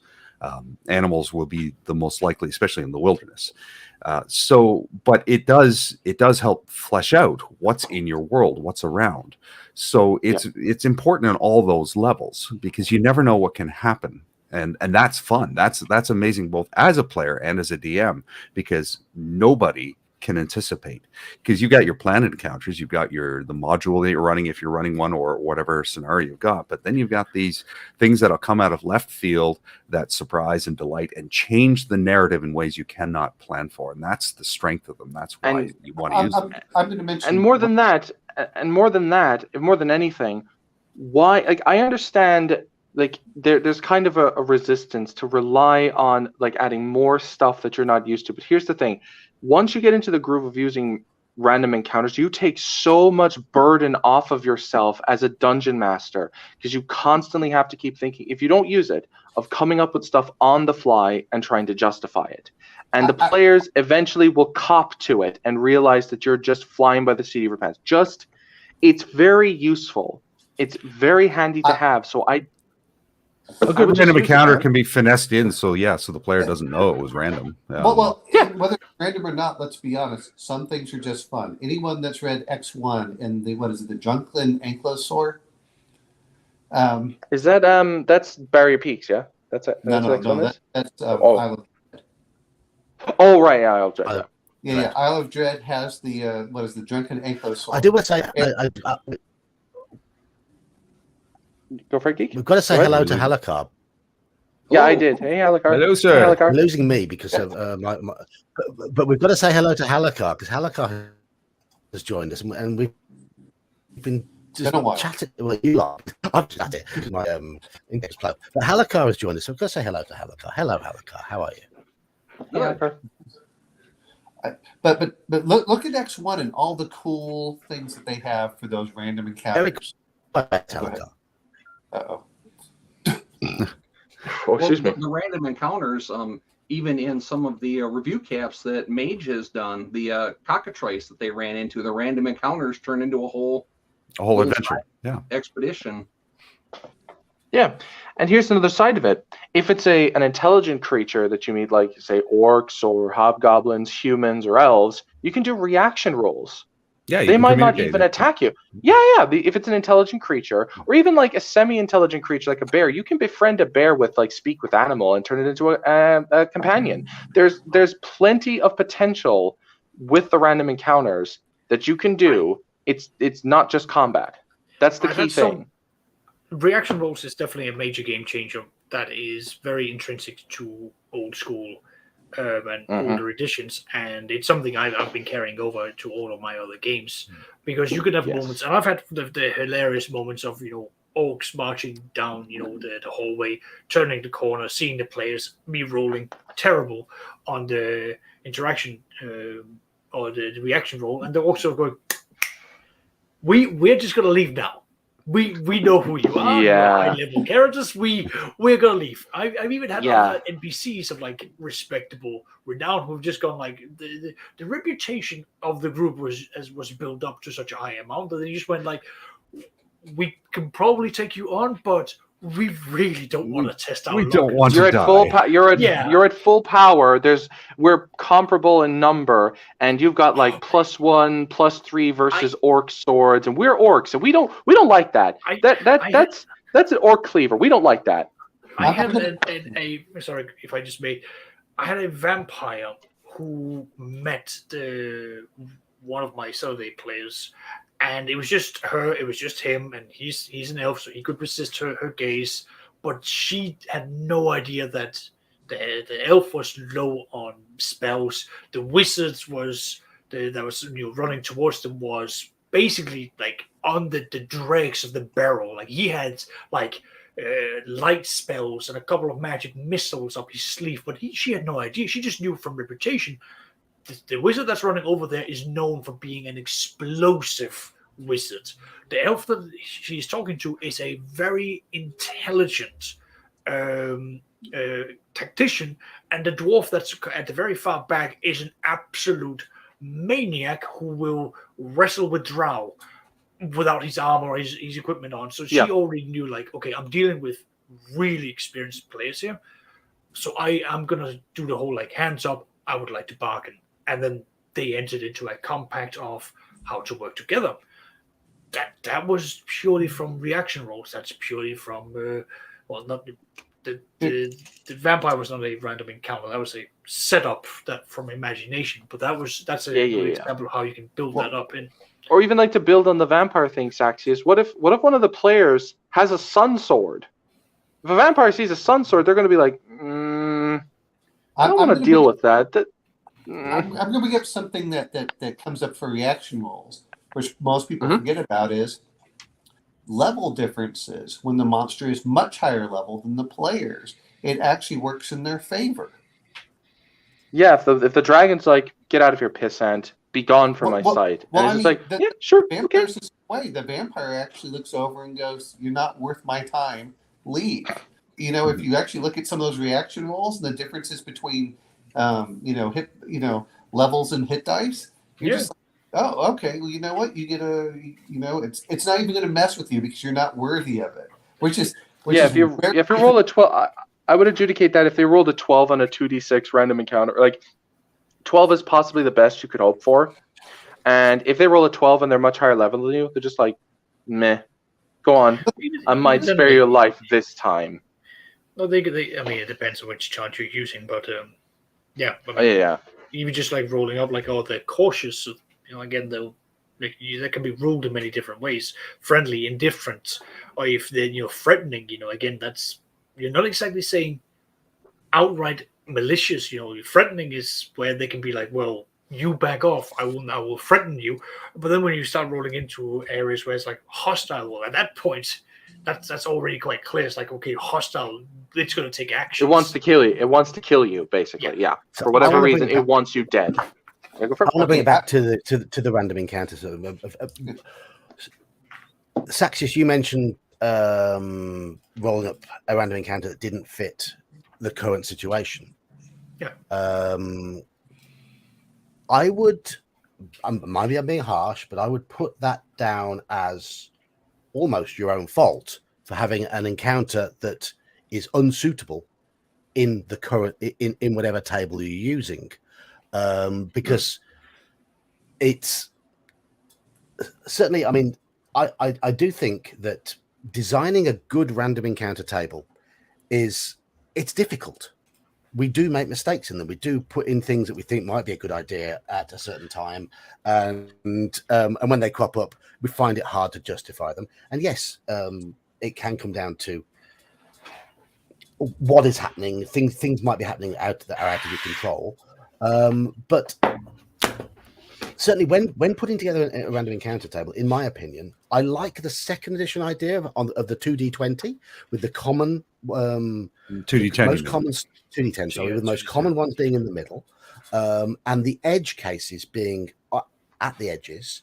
And quite often, I will start use I use that sort of design, and quite often I'll put a little asterisk saying this encounter can only occur once, or that's a certain possibility, or as with some of the old school module random encounters, this will occur at daytime, this will occur at nighttime. I have two charts for day and a nighttime. Yeah. This might occur on the way to the dungeon. This might occur on the way back from the dungeon. For things that are more suitable for, and you could have much more flexible random encounter tables with just a few little branching bits and pieces that can fit your adventure a lot better if you just think about those little branches where you have different options for different situations. I'm going to mention what you're going through, because I used to do this with, I guess I was in 8th grade, and I was just randomly rolling what monsters were there. There were great encounter tables in the back of the theme folio and things like that, which were based on whether you were temperate or Arctic, swamp, and everything else. And that made, like, oh, okay. And I don't see that happening. I could be wrong. I didn't really see that happening in 5e. In 5e, I don't see just random.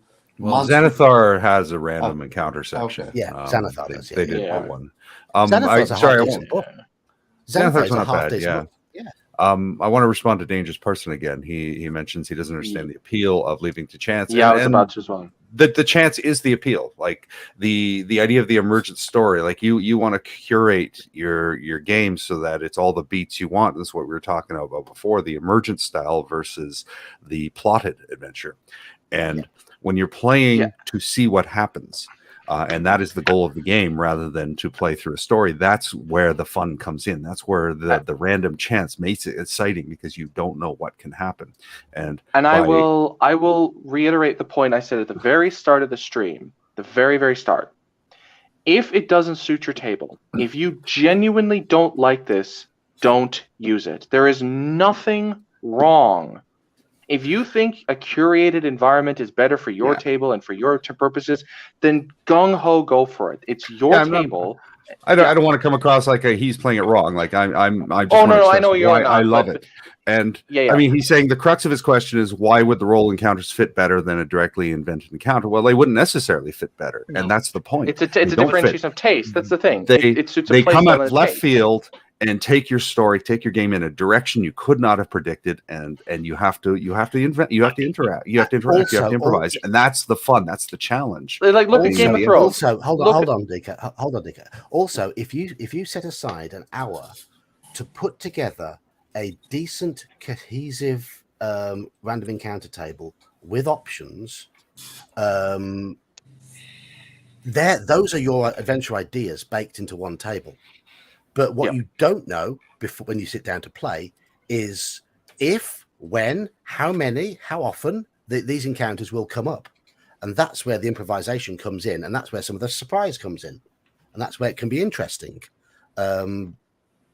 It's worth sitting down and building yourself a good random encounter table and putting time into it. You can always use it. And sitting there with, if you're playing AD&D, with the 3 monster books with you, pouring through those books, looking for those encounters beforehand, and having variability in terms of numbers. Because an encounter, if for example your encounter is 3d6 goblins, it's going to turn out very differently if you roll 15 goblins than if you roll 4. But equally, if you roll a small amount of goblins, there's a good chance they will run away. Your party might try and capture them. There's probably more. The goblins are going to have more bravado about them if there's 15 of them. So that's probably more likely to turn into a big fight. And he goes on further to extrapolate, but he says, but is that not what the players chooses during the encounter dictate? They choose to attack, they choose to ignore, they sneak around. They say, okay, well, that's here's on them. The thing. That's the player's agency. That's on them. But even then, sometimes, here's the thing, in life, because this is where the simulationalism comes from in the random encounter, sometimes you're going to be forced into a situation where you don't have a choice. Someone wants to attack you. You have to respond. Do you run away? Do you attack them? Sometimes you're going to be forced to make decisions that you don't want to make. Or do you try to bribe them or beg for your lives? I'm going to go out on a limb here. Because what dangerous, please correct us. But I'm thinking that there might be the understanding of what you roll up randomly, how that is then interpreted into like how that is meant for the players and characters versus pre-planned encounters. Because that's my understanding where it might be going down to, like how you take something that is randomly and then sort of shoehorn it in, and then how the players act into that. Well, that can be down to the improving, but then again, it's in the old school. As you have mentioned, DK, it's a part of the simulationism to just have these random encounters, and then it's for the DM to then find ways for either bringing them in, either now, later, or at a different point, depending on how or when the encounter has been rolled up throughout the day, or the evening.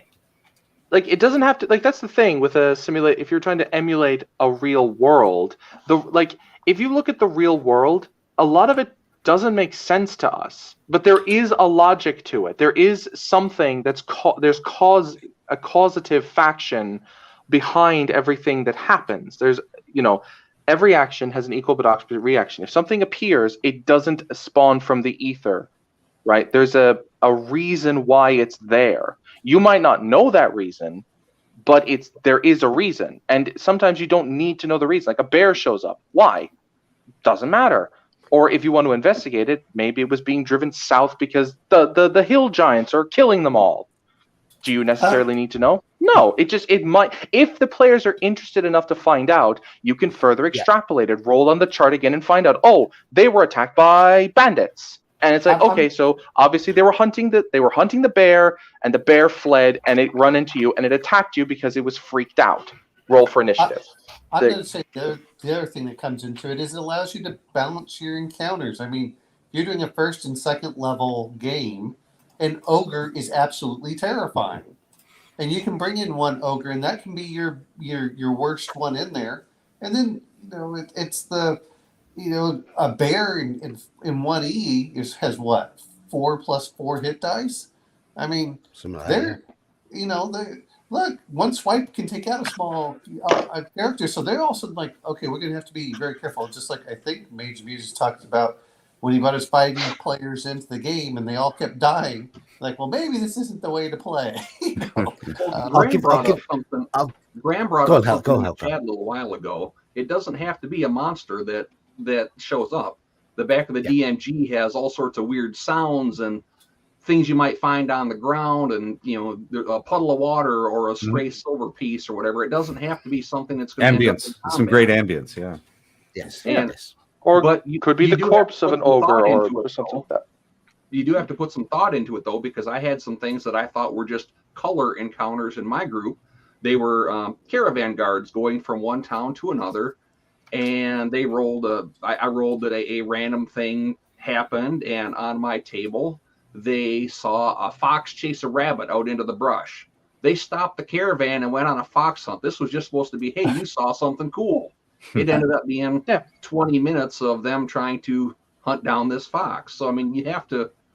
I can even take into account the thought process of a player, but yeah, I mean, it doesn't have to be. Oh, here's 6 owl bears. I hope you packed a lunch. Yeah. I mean, even I did this where it was like they were traveling to and fro, and they found an abandoned abbey. And I literally, as I was building the encounter, I decided that they were fight. Like I was just theater of the mind, thought palacing it, and I found there are corpses that look like mummified all over the place. And it's like as they went deeper and deeper into the monastery, they found a wight had level drained them all to that. I didn't pre-plan that. I was creating this scenario as I was going. Right? Mm-hmm. So this whole, you can't randomize this. You can't, like, the fact that it has to be pre-planned doesn't make it interesting. My players I never am starved for players because they enjoy the way I run the game like this. It all comes down to what your players want and what you want to do. That's the main crux of the argument. So no, I don't play any of the newer editions of games. Do they even have wandering monster charts and stuff in the adventures? Some do. Yes. Do they? Some do, and some don't. The ones I've read, I know Strahd does. I don't think Avernus does. It all depends. It depends on the design philosophy and in the timeline of design of the actual game. So okay, now Geek needs to make sure he's sitting down for this. This is his favorite module. The Forest Oracle. Oh, absolutely! That's adventure. Page 3, it has a wandering monster chart. So even though most old school modules did have wandering monsters in it. Most old school modules do. And I have this handy because I'm rewriting it. But yeah, I mean that was something that was a staple in older publications. And like I said, I don't know if they're around in the newer ones or not. Well, the other point of Wandering Monsters was to push players to move through the dungeon, because just sitting there just wastes spells and resources anyway. And so the idea was, what did they talk about with the Castle Amber? They will turn anything into an attrition war if you don't, if the party isn't moving somewhere. Well, it gets worse than that. I think Castle Amber talked about in certain cases where your players would be frozen in time and until they came back, because otherwise, if you were caught in a dungeon and the day was over, you still kept getting random encounters while you weren't playing if you were stuck in someplace that wasn't in town. I think that's the part that people forget about is there's a reason that you had Lehman's Tiny Hut, or you have these extra dimensional areas that you can rest. And that was so you don't That's what you would do before the game night was over, because you did not want to be stuck in a dungeon where monsters just kept appearing while you were, it's the the game still moves forward while you're playing, whether you're playing or not. So moving slightly away from the idea of random encounters, but staying on a similar sort of theme. And again, we are defining old school versus new school. I feel certainly this is not just D&D, but old school games had more tables used to adjudicate the game. New school games do have tables as in building tools quite frequently, but in terms of actually running, but not actually for running the game.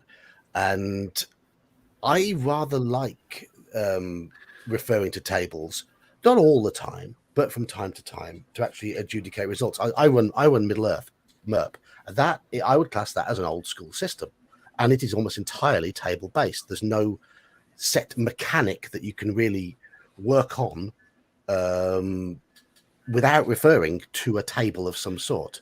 And you do learn the general layouts of some of the resolution tables, so I can pluck straight away. I know 90% on that table is that type of result. But a lot of the time you are referring to tables, and you have to sometimes you have to adapt those results on the tables to what's happening in the game, which forces you to it forces me out of my comfort zone as a DM sometimes. But that's a good thing. Tables can be overdone. Though. I mean, look at DCC and their spell. DCC was a slog. Yeah. DCC was a mistake. You know what? I haven't run it. I like the idea of DCC in certain cases. However, it's one of those that, and I think this is because I'm a big fan of actually handing players notebooks and saying, okay, like, here are your spells. I will print these out for you, especially since Goodman Games always gives you a PDF whenever you buy it from them. Is here you go. Here are your spells. You go in your list and you go through that. And I'm not saying every time, but I think that's part of the problem is as a DM trying to do everything instead of handing the players. But that's it. But that's just me. I have my own printer. I can print stuff out, and I don't mind giving characters a bunch of things and saying, here you go. You can flip through it and letting them look through it. I don't expect players to have every book, and going to that 400-page plus book trying to look for charts is a pain in the butt. So I understand that, but like if you're a warrior, I can give you your warrior stuff. I can give you your heroic deeds. I can give you your critical hits. This is what you get. Your magic user, I can print out your spells. I can print out a few other things, and then you don't have to go through all the spells. And I think that's one of the nice things about DCC. If you have the PDF and you want to print that time out, I will mention when you're talking about some of these things, let's not forget. When you're talking about the percentages and randomness, look at the overland travel and the diseases that come up. Disease is a big factor in there. Don't get on the boat. Don't ever get on the boat. No, get on the boat, but make sure no one's sick for at least 2 weeks. Remember that. Halika and I've been exchanging notes on that. Diseases and the likes. Well, the other part is we're talking about that, but let's not forget also, this is one of the things that's more of a Forbidden Lands aspect. When Forbidden Lands, when things go bad, they tend to spiral down. And D&D has this as well for sleep. If you don't sleep well enough, you start losing levels. Now, they're temporary losses, but you can go from a 12th level fighter very quickly to a 6th level fighter if you aren't getting enough sleep over a couple of days.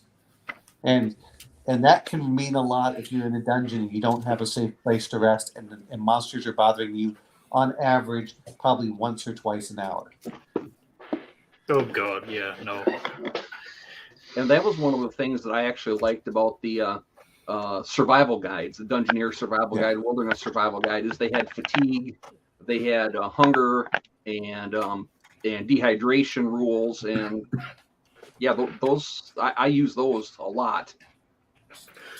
And that minutia is very much in the old school, whereas in the modern games, the new school, they like to hand wave that stuff. It's you get to the meat of the story, get to the meat of the key action. We hand wave things like resource management and travel and Food and right to the water, good stuff. sleep. Life Yeah, sources. food. It's like having dessert but skipping the main course. But I think that also for the old school is it makes things more wondrous and more remote. To go into the Sea of Ash in Greyhawk, as an example, means something. You can't just get a bunch of a caravan that will just wander across it. Like, nope. If you go probably 3 hexes, which is 100 miles, you're kind of screwed if you aren't well prepared or you don't have the spells. It's different if you're 6, and I think that's where things break off. And I know that the Geek was, John there was talking about that carcass crawler, about some of those. Look, there's a jump between certain levels. All of a sudden, your spells are starting like a teleport. A teleport's a way to get home. And what is teleport with there? What level is that one? I can't remember. But 6th or 7th, I think. Yeah. Well, 6 is regular teleport, but those mean something. Now you're like, okay, how well do you know it's there? And that's the other part too. Is you could get an entire TPK if you get phased into rock. I mean, let's be honest. If they're doing the teleport, so that wasn't. But I think that means a lot. Is now you're getting at that high enough level where you're doing extra planar, or you can go to these areas, or if we're going to talk about G1, well, especially G2. If you're talking about G2 in the old Greyhawk, you had to travel up those mountains, and that was a trek all by itself. And the adventure was the adventure getting there more than actually meeting the frost giants.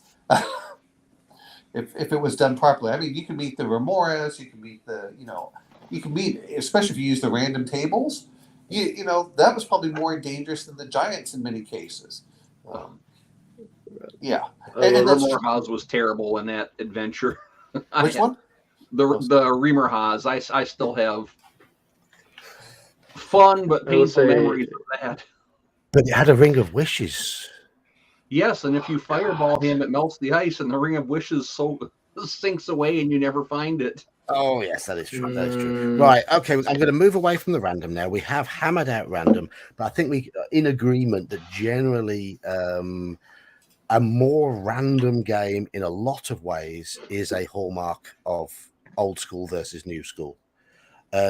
Right. I have got here now tone of the setting, which is something people have mentioned. For me, certainly the default, if we're focusing on D&D, that with the default setting being Forgotten Realms, a very high magic tone is the default. And yes, we played high magic games when we were younger, but you look at a lot of the older school games, they've drawn more from the swords and sorcery aspect, where magic isn't as magic exists in the world, but you often have to travel far and wide to find it. And certainly there isn't a hero on every corner.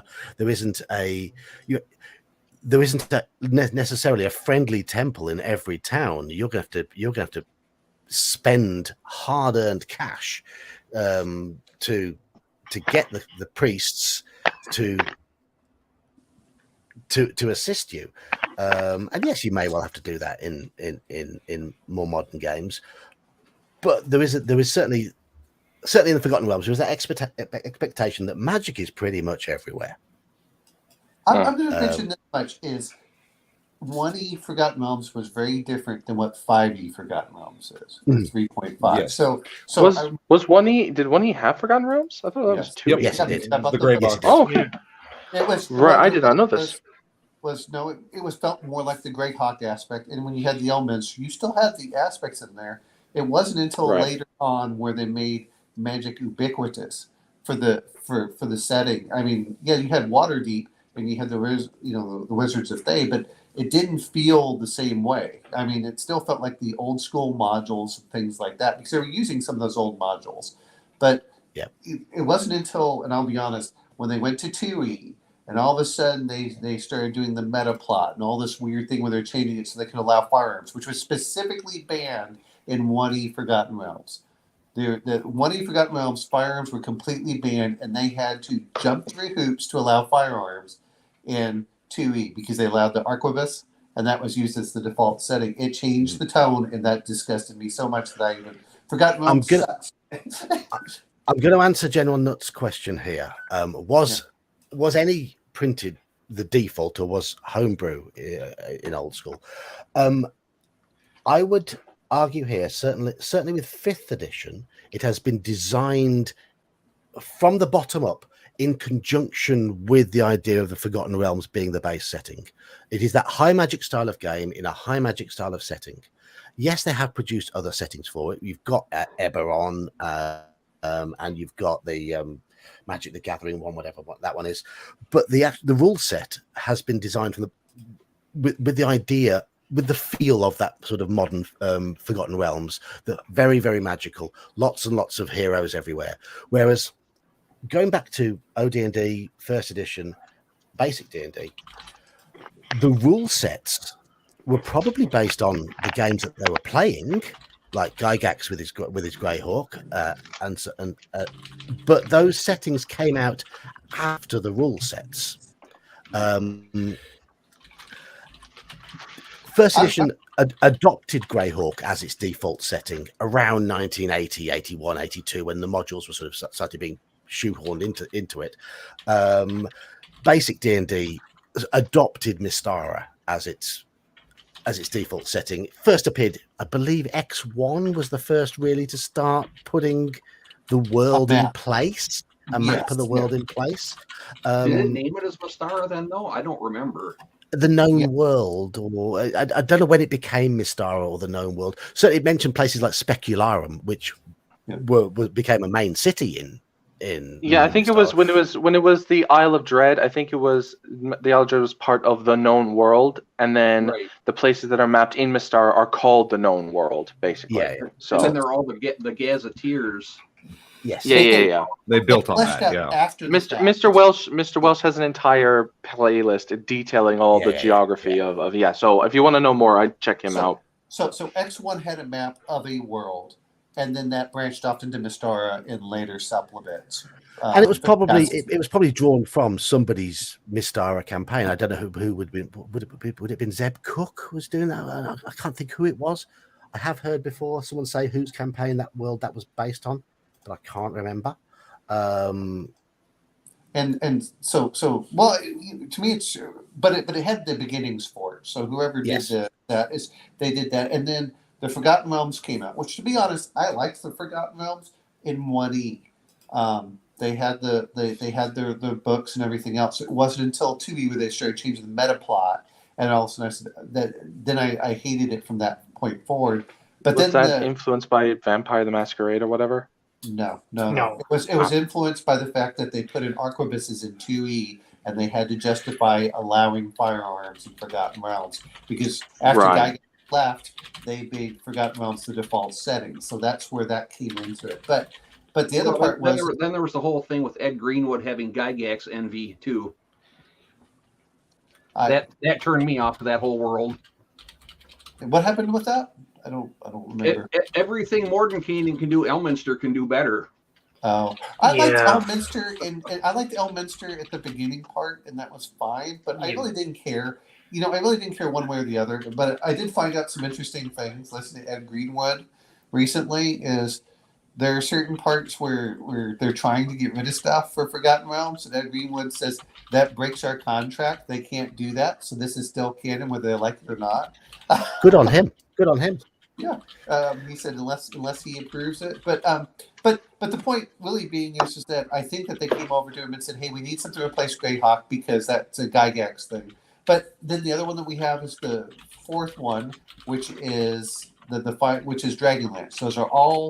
Those are 3 for advanced and 1 for basic that we had for settings. And really, the setting just depended on what you wanted to play. And I'm going to say it was a default setting.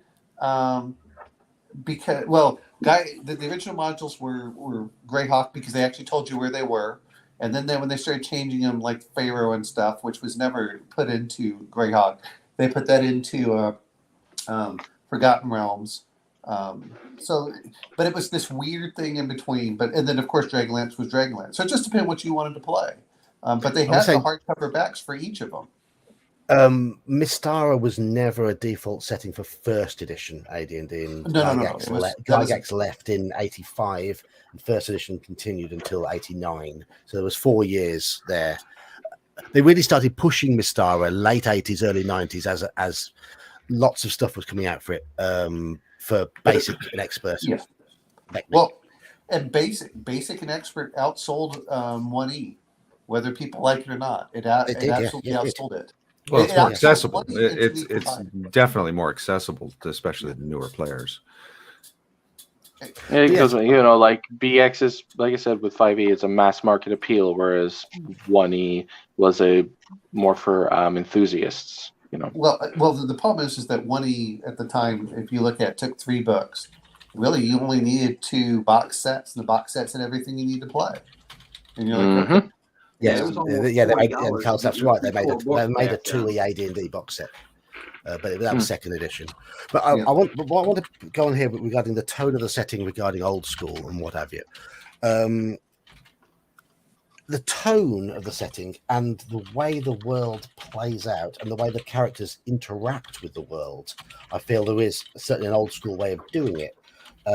In that, in an old school game, there is that feeling that certainly low-level characters are nobodies. They are making their way in the world. There's less magic around them. There's less in the way of it. Generally, there's less in the way of powerful NPCs guiding them. They've got to make their own way. They've got to forge their own destiny. And I don't feel that so much with Forgotten Realms, because there's a lot of high-level movers and shakers behind the scenes and factions and what have you.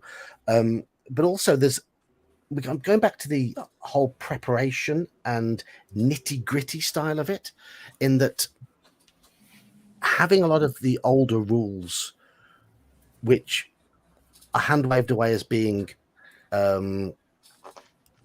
time-wasting almost, just to try and get into the meat of it, also affects the tone of the world, the way that in the way the game is played. It becomes important. Say, for example, you're playing AD&D and you're using the training rules. It becomes important that the players seek out these rare higher level individuals in order for them to advance. They're not; those high level individuals aren't just on almost every street corner. They're mostly retired. They're keeping to themselves. They've done their due diligence, and now they're focusing on their own.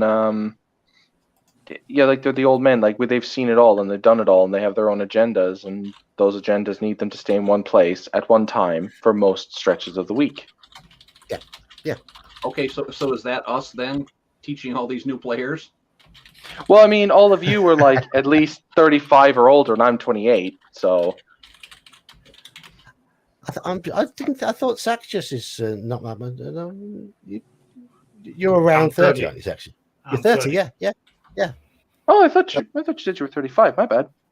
So, no. But I mean, there's the. I understand with the trade rules. I think the other part is that we're talking about this, but because you had training rules, I think players also had more characters. They had backup characters, whereas nowadays it seems like everyone invests into their one character. They do, yes. Whereas back then it was like, well, you know what? He's training for 4 weeks. I'm going to play this character. Oh, he's doing this. I'm going to play that character. And I think that players understood the character classes more because they were playing all of them. Yes, troop play was definitely a thing. Whereas a more modern mindset is you've got your character. This is my character. I'm seeing his journey through. The idea of setting him aside while I play somebody else is completely foreign to a lot of players in the 5e milieu.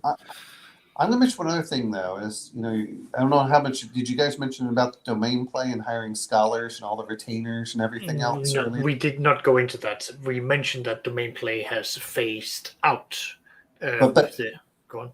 But I mean, look at the henchman rules, and then you're talking about all of the reactions and the loyalty rules, and hiring retainers, and the way that the what am I going to say, the gold sinks from that. But what really amazes me is, and we talked about this. We talked about this when we said, what did we do wrong when we played?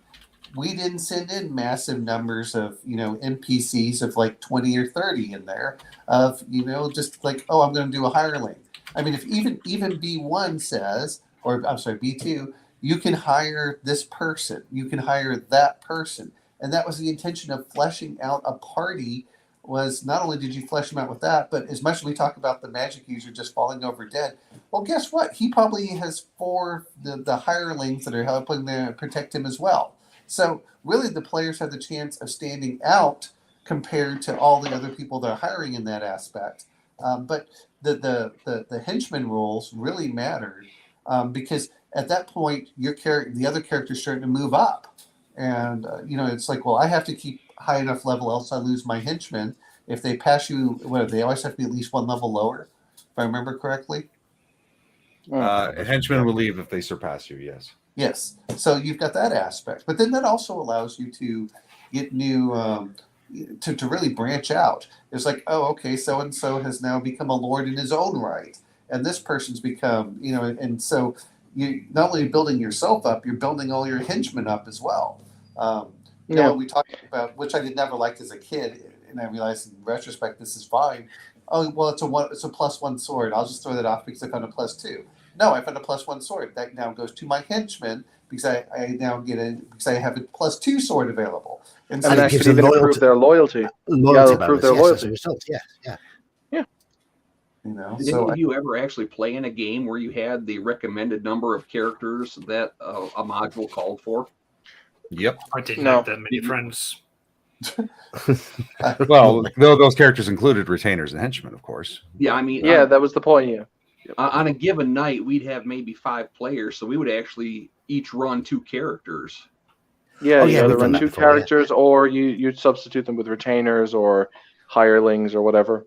Well, no, I mean, I've heard on top of those characters. It says 6 to 8 player characters, but then you're supposed to add your retainers and henchmen and hirelings on top of that. On top of that, yeah. Yes. And the mules and the cartographers and the torchbearers and the reloaders for your crossbows and all that other fun stuff.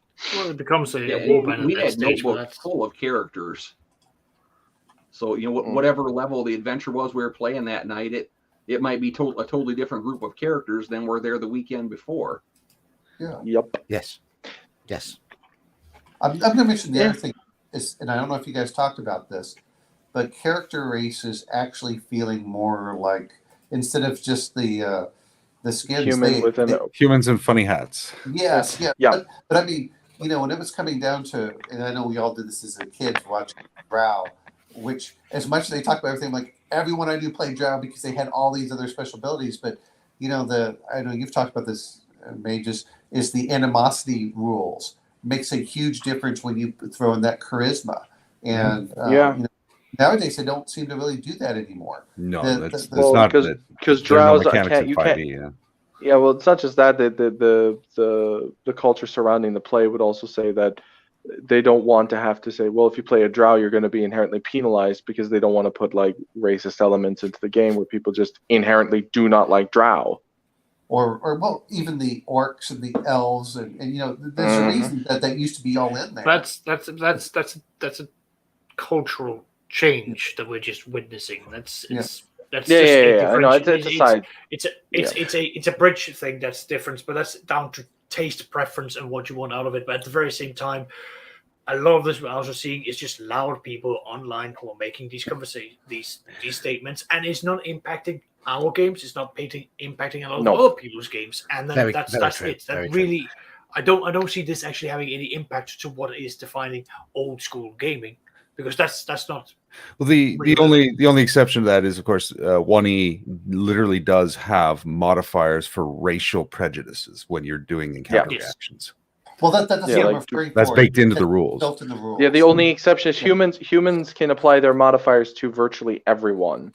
So they're neutral in most. Yeah, humans are neutral, so most people are indifferent. Whereas orcs hate elves, for instance. They will kill them Yeah, on sight. They and don't take elven yeah, prisoners. dwarves don't. Dwarves are surly, and they distrust elves, and likewise, elves distrust the dwarves, and everyone hates drow, probably up But to and the including the point drow. comes when you're interacting. Like, for example, we were talking about an overwhelming force taking prisoners, and if the PCs have to surrender, if they surrender to a group of orcs, those orcs are going to butcher the elven player characters. They will not take the prisoners, whereas the dwarves, humans, and halflings or whatever, they'll ransom off, so they have a chance of survival. And that is meaningful in the gameplay.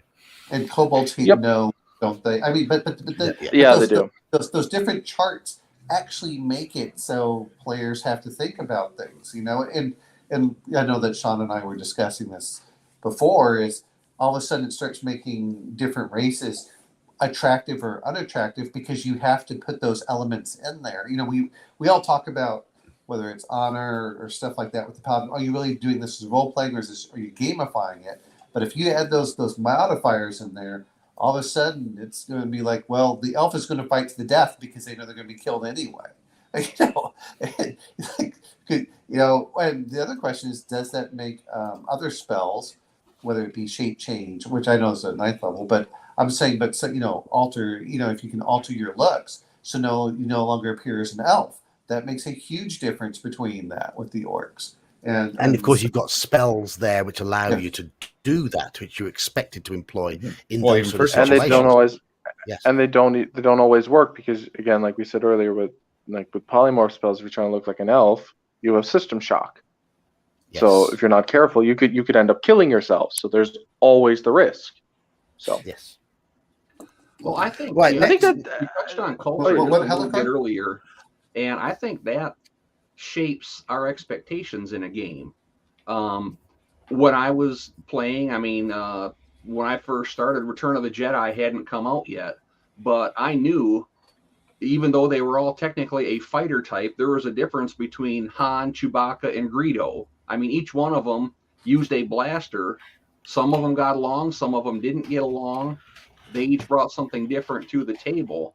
I had read the Lloyd Alexander books, and their dwarves in there were technically fake creatures, but there was a huge difference between the dwarves and the humans. I didn't have any problem accepting all of that. Whereas now, and I'm not a comic book person, I don't watch the movies, but from what I've seen, some of the different reviews, every superhero in every movie is capable of doing everything.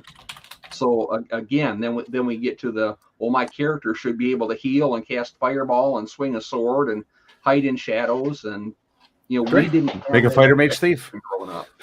We had Ariel, Ukla, and Thundar.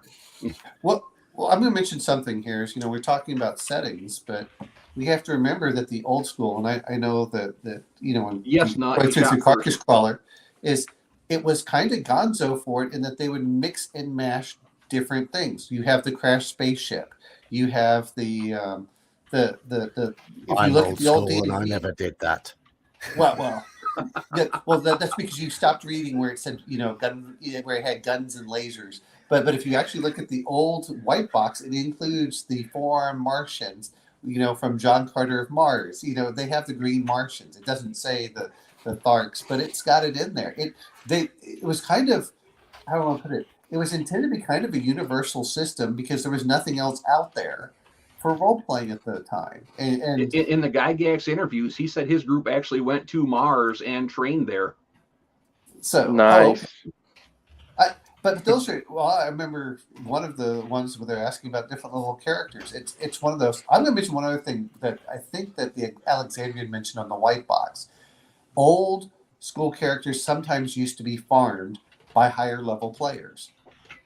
So the wizard might go with a bunch of first level group of characters to farm them so they could get high enough levels so then they could go deeper into the dungeon later on. So it was that in turn helped the wizard though, because they could then protect the wizard while the wizard is dealing with more potent foes, but needing a complement of fighters and clerics to keep them alive, those foes off him while he's using his spells. Yeah. Well, even a 5th level fighter is the equivalent of a 2nd or 3rd level. A 5th level magic user is the equivalent to about a 2nd level fighter.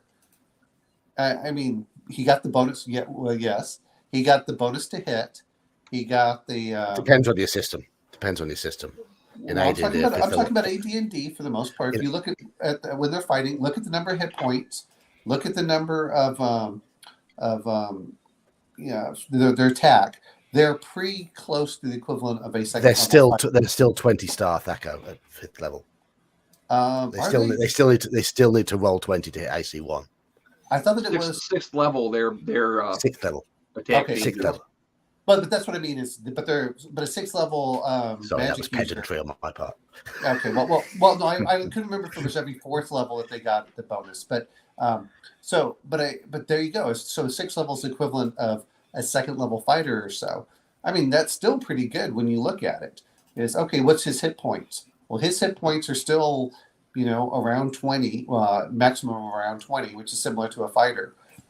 That's what I mean by that is that they can go over and say, okay, I can farm you. I can fight with you if I need to. I've got shield if I can, a 5th level, I can get those lower level spells like shield. So I get an armor class of 2. I can hold my own. Okay, that's fine. And then you'd farm them up a little bit. And then it said, okay, now we can go down deeper level of the dungeons once you get 3rd or 4th level in there. So, right. Next, we've got to hurry through these topics because we've got 15 minutes left. I've got here preparation. Older school games expect the party to prepare in many, many ways, which includes knowledge, equipment, spells. They expect them to know what they're getting themselves into and prepare accordingly. Whereas newer games, I've noticed there's more a case of you're going on an adventure, off you go. Logistics are the biggest thing that you're going to be needing, and that's really, well, depending on group and DM, yes, but you are in older editions, it is a very big thing, and we've covered that throughout this entire stream actually. Anywhere from wizards have to prepare their spells, and how long does that take? We've discovered in previous streams the need for spell components and how that impacts the gameplay. I mean, I don't think we actually need to go into depth for this because we have covered this throughout a multitude of streams. It's just one of the defining factors. I think I just wanted to bring it as being a big sometimes the players just have to learn from their mistakes. My group of knuckleheads tracked a pack of wolves, found the cave they were living in, got to the cave, and realized not a single one of them brought a light source. That's a great lesson to learn. Yes. And I think you're right. Like it's been, I've seen it with 5e players specifically when I play in 5e games. Is they expect to show up with the DM having provided everything they need to know. Right, you're not expected to do any assumption of your own, or as Sakshi says, the logistics to figure out. Okay, we might need this, this, and this. The assumption is you sit at the table. The DM is giving you everything you need to win, to complete the game. So you don't have to do any of your own prep. And some of this comes down to session lengths. I know a lot of older games expected more time spent at the table playing. And session lengths, we've noticed as we've got older, it's harder to find the time to play. And I think that it's partly in the modern zeitgeist that people want their quick fix. They want that quick fix, that quick buzz of adventure, and then want to be able to put it down and walk away. And to be fair, if you're sitting down for a one shot, you should. They should give you what you need because you're sitting there for a one shot. Yeah, of course, one shots. Yes, of course. But I was in a 5e campaign where literally everybody expected the DM just to spoon feed everything, and it just got so tedious. I'm going to mention one other thing though, which is a little bit different when you look at old school. Since combat was a lot faster, it allowed players to focus on actually doing the adventure. Whereas, a 5e combat seems to take 2 or 3 times hours long. as I'm not saying necessarily all of it's 2 hours, but it seemed to take 2 or 3 times as long as one of the, like a 1E or a basic adventure. I mean, look at the hit points of the dragon. The dragons are not incredibly high, even with low armor class. They could be taken down in probably 4 to 5 rounds. Well, they had a lot of other stuff too that I think a lot of DMs ignored. If you read through the dragon description in the monster manual, they've got a lot of things going on besides just their stats. No, but I mean, but if you look at how fast a party can take them down, usually the combat was either a TPK or the dragon was dead within about 4 to 5 rounds in many cases. Yeah, but we're often looking at like just party versus dragon, open plains, that kind of thing. But like that's down to like how you then play into the dragon, so on. But that's again, that's playing into the whole old school mentality of like the dragons, especially like dragons is that's a whole beast of its own. Well, no. But what I meant is the players could focus more on the after, the before and after. Because if you know you're going to be dead in 4 to 5 rounds, you spend more time in that preparation phase, or you spent more time in the how to get the treasure out phase than just the simple combat. And I think that's one of the big differences between that is when we're talking about this logistics aspect, the players had time to actually play the game more than just combat, is what I'm trying to say. Well, one thing I enjoyed so much about the OSE game a couple of weeks ago was the party spent so much time in preparation, so much time in planning, and there was so little time spent in combat. And that was one of the real refreshing parts of the game for me.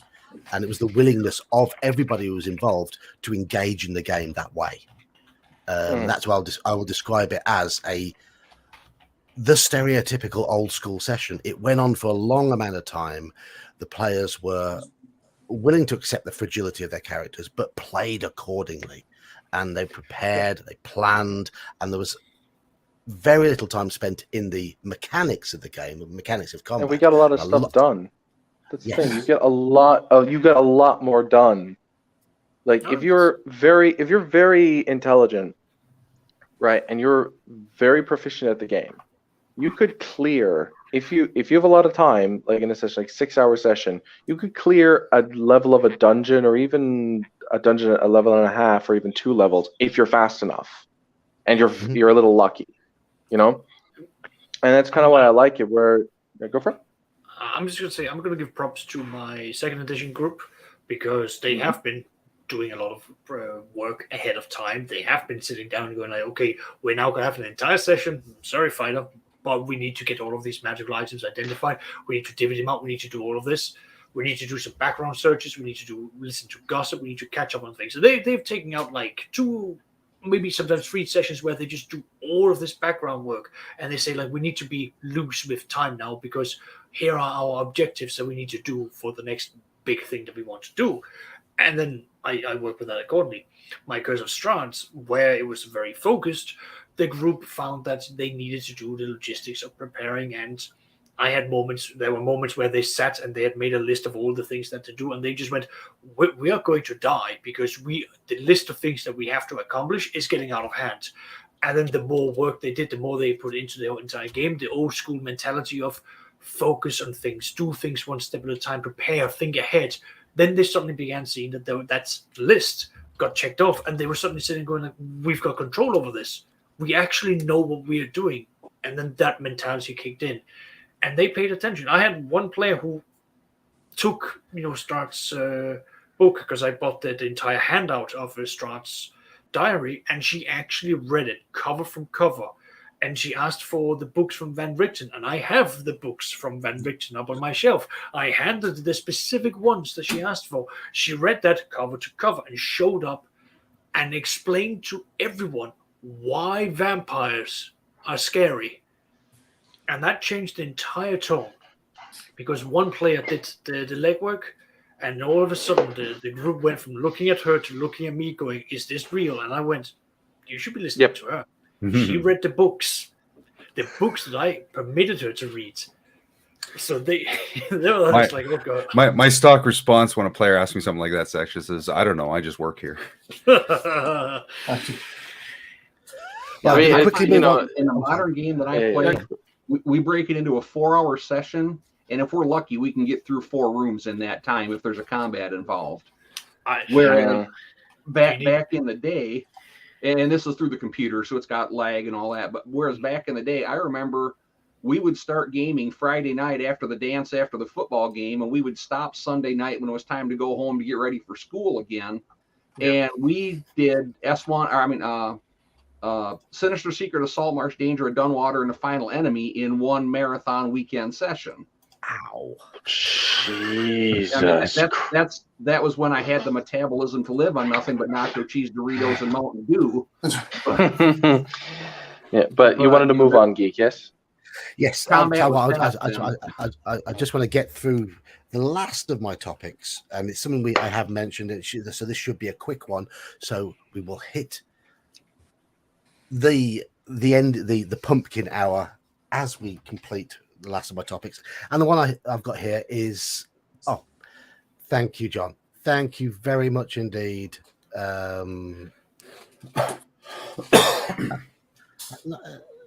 John, they didn't deliver pizza as far out as we lived. And I just need to remind everybody on stream that I can't eat anything cheese-based.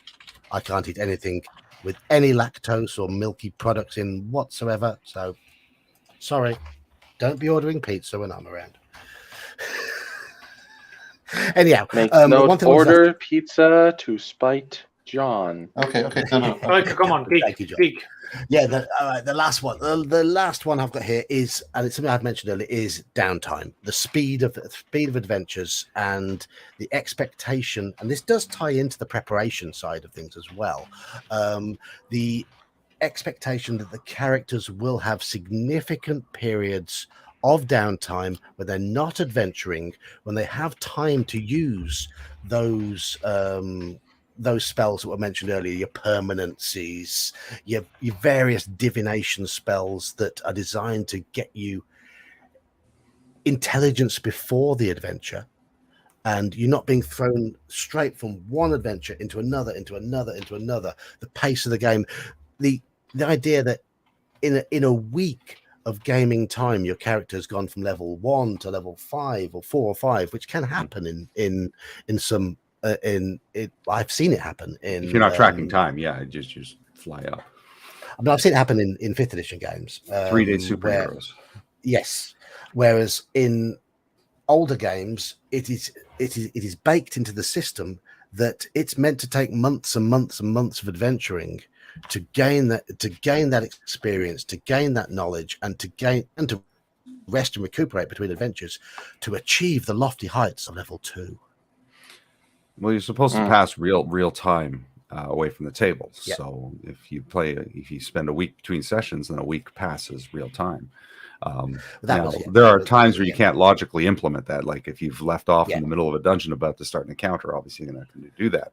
But I like to bank the time. And then at the end of adventure, there might be 2 months of banked time. And then I apply that. And then between adventures, after I've awarded XP, I apply that real-time metric. So it works quite well. It's a great system.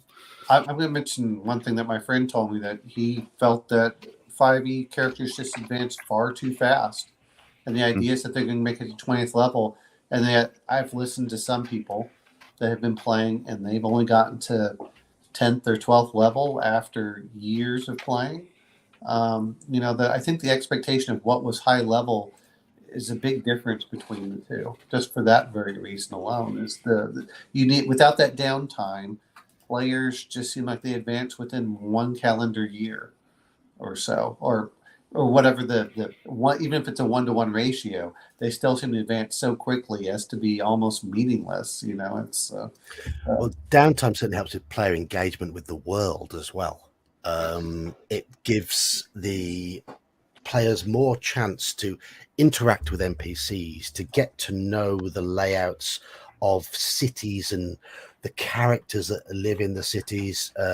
They might develop their own favorite pub, their own favorite beer. They get to know, and again, picking up rumors, which we've mentioned earlier. Thanks, John. And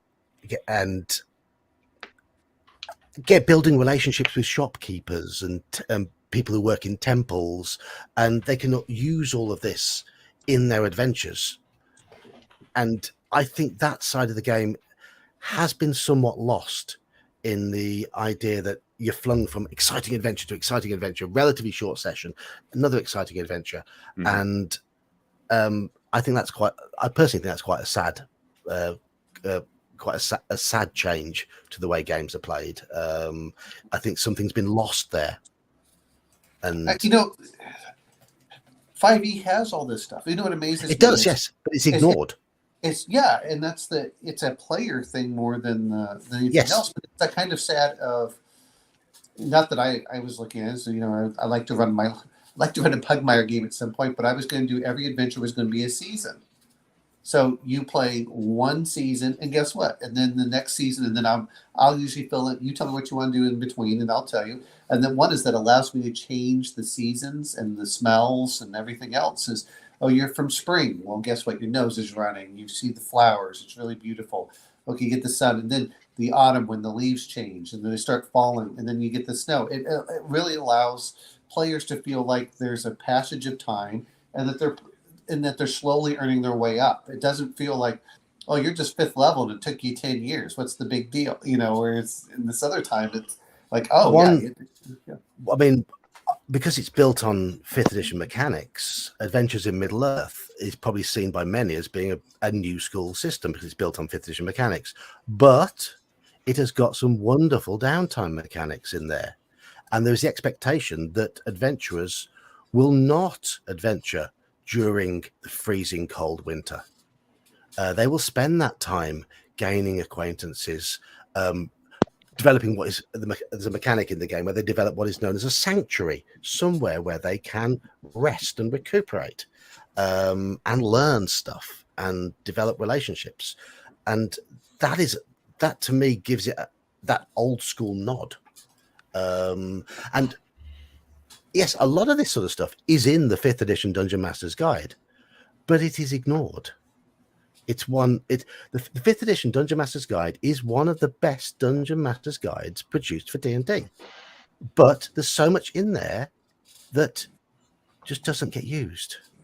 Players don't even read a lot of this stuff, and that's what the players aren't meant to read it. The DMs are meant to read it and bring it. Well, into even the in the PHB, I think is what he means. They don't even. Yeah, they don't even read the PHB all the way through either. Well, I mean, reading is hard. I know, right? Well, I think some of it is. I'm going to bring this back to some of what I think a lot of us had to learn the hard way because we had no one, quote, teaching us. But the problem is that, not the problem, but nowadays there's so much where things are being handed off that they think this is the only way to play. And you go, well, wait a minute, it's on page 235, or it's on this one, or why don't we use this rule versus this rule? And players are like, and part of them is that they rebel against that as much as anything else. Like, but this would be wonderful. Oh, but I don't want to have to deal with that. And I'm like, well, it's the slow healing. My friends, players completely rebelled when he wanted to do slow healing because he wanted that kind of, not that slow healing, that's still pretty fast, actually, when you look at the D&D, but a long rest was a week, a short rest was a day. And he just wanted that aspect. And they're like, no, we can't do that. And he's just like, oh. And he likes 5e. He just, I can tell with him is, he's right on that cusp where we can bring him over to the dark side, entice him in, yes. But his wife says otherwise, so that's what it comes down to. Right, and at this point in the stream, it is now my bedtime because I am on the eastern side of the Atlantic, the same side of the Atlantic as DK, but he lives hermit hours and I live normal person hours. Whereby I have to work in the morning, and I always work on a Thursday. I rarely get Thursdays off, which is a shame. So we got through all the points, yes, Geek? Pardon? Did we get through all the points? We have. I have them all crossed out, and that is. Nice. I think that is magnificent. We had to hurry through a few things at the end, but I want to thank everybody who's been involved in the stream tonight. Mage's Musings has been streaming this on his channel as well, and I would like now for those who've been watching on my stream to jump across to his stream to give him the views, click on his like button, and for those who've been watching on his stream to jump across to mine and give me the like button. Share the love. Share the love, people. Share the yes, love. Share it out so that both of our channels do get a little bit of help with the algorithm, as it were. But I will note that John is monetized, so give him the love more. The money, yes. He's cross-pollinated.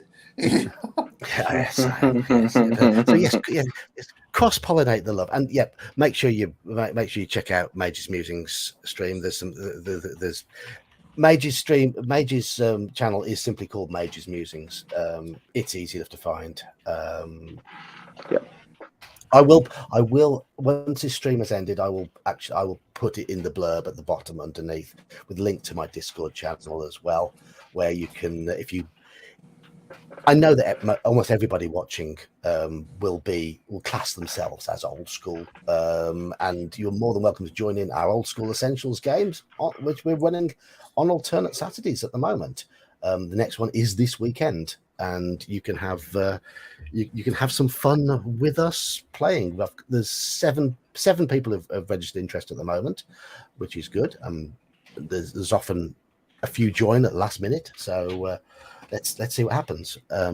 The event is created in my Discord, and the link will be in the blurb at the bottom of this video afterwards.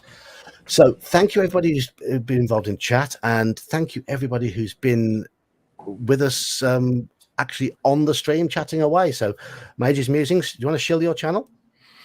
Yes, pardon the scratchy voice, but I'm Mage's Musings. I do puppetry, I do game recaps, talking theorycraft. My next upcoming video, which I managed to record right before coming on here, is going to be a review of the D&D movie. So I'm hoping to get that up in a day or two. So yes, please come join Mage's Musings. My subscriber count is starting to look like a heart monitor. I go up, I go down, I go up, I go down. Mine has this last week. I've been like, if you check out Social Blade, it looks like I'm gaining 10 and losing 10 and gaining 10 and losing 10, where in fact I'm gaining 1 and losing 1 and gaining 1 and losing 1. I'm just hitting this little barrier each time. I've crossed the threshold of 100 subscribers lost. It's like, no, come back, please, come back. People come and people go. That's the thing. Sean, are you at 800 now or so? 806. 860. Yeah. So you're getting there. You're just, Oh, 807. Somebody just subscribed. Thank you, whoever subscribed. And of course, thank you to DK, who's been with us throughout, and Oscar, which is Saxius' real name. It is.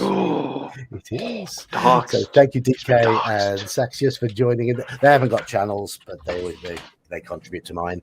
Omanal joined us during the stream, and Halakar joined us towards the end of the stream. Thank you, chaps, for joining in and giving us your pearls of wisdom, as always. It was Calstaff who subscribed. Calstaff's got a channel as well where he posts the old D&D cartoon. I've watched the first 3 so far while I've been at work. I think I've seen Calstaff's channel. I have to be in the right mood for that cartoon because it's something I enjoyed when I was 14, and I have to be in the right mood for it now. But it's nice to see a bit nostalgia. I will watch them all eventually. Thundar, you got to do Thundar, not D&D. No. That cartoon was my introduction to D&D. I didn't know it was a game when I first discovered that cartoon. It was age 10 when it came out. Thundar. 2 years later, D&D is a game? Oh my god! Well, I played D&D first, and then I saw the cartoon. I was like, "What? How are you doing this? This is so bad. That's not how Cavalier acts." Well, We've also had was a season-long advertisement for the Fiend Folio and Unearthed Arcana. Yes, it was. Yes. Squirrel Hermit's been active in chat. Squirrel Hermit also has a channel where he pops in little bits and pieces. He's more involved in other people's channels, but he has his channel, and he's sometimes seen on our channel as well. We'll have to get another drinking stream done at some point. We'll get you to eat hot sauce again. That was funny. Yeah, if you've seen my chili eating one, do go back and have a look at me in pain. But no, we'll have another drinking one in the near future because that was fun. I'll set that up. I'll set up Drinking Quest Part 2 into the Roll20 account, and I just have to scan the cards and put them in. Yeah. Well, let us know when you're ready with that, and we'll get it scheduled. Yeah. Well, anyway, I'm going to say thank you, everybody. Thank you, everybody in chat. It's been a very productive stream. I don't think we've come to an agreement at the end as a perfect definition of old school, but I think we agree on the general concepts. That I think old school is the feel, not anything else. I think we generally agree on the concepts that tend to lean towards an old school game. And that's what's important, to be honest. And that is what's important. Yes. There's no invalid style of play, but old school is where it's at for me. Precisely. And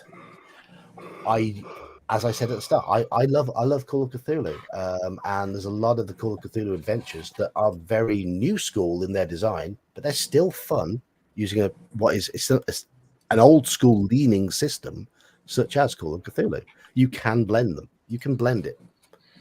You can make newer games feel like old school. You can make old school games feel like new school. It's however the DM wants to present it and however the players want to engage, and that's how it is at the end of the day. Just enjoy your game.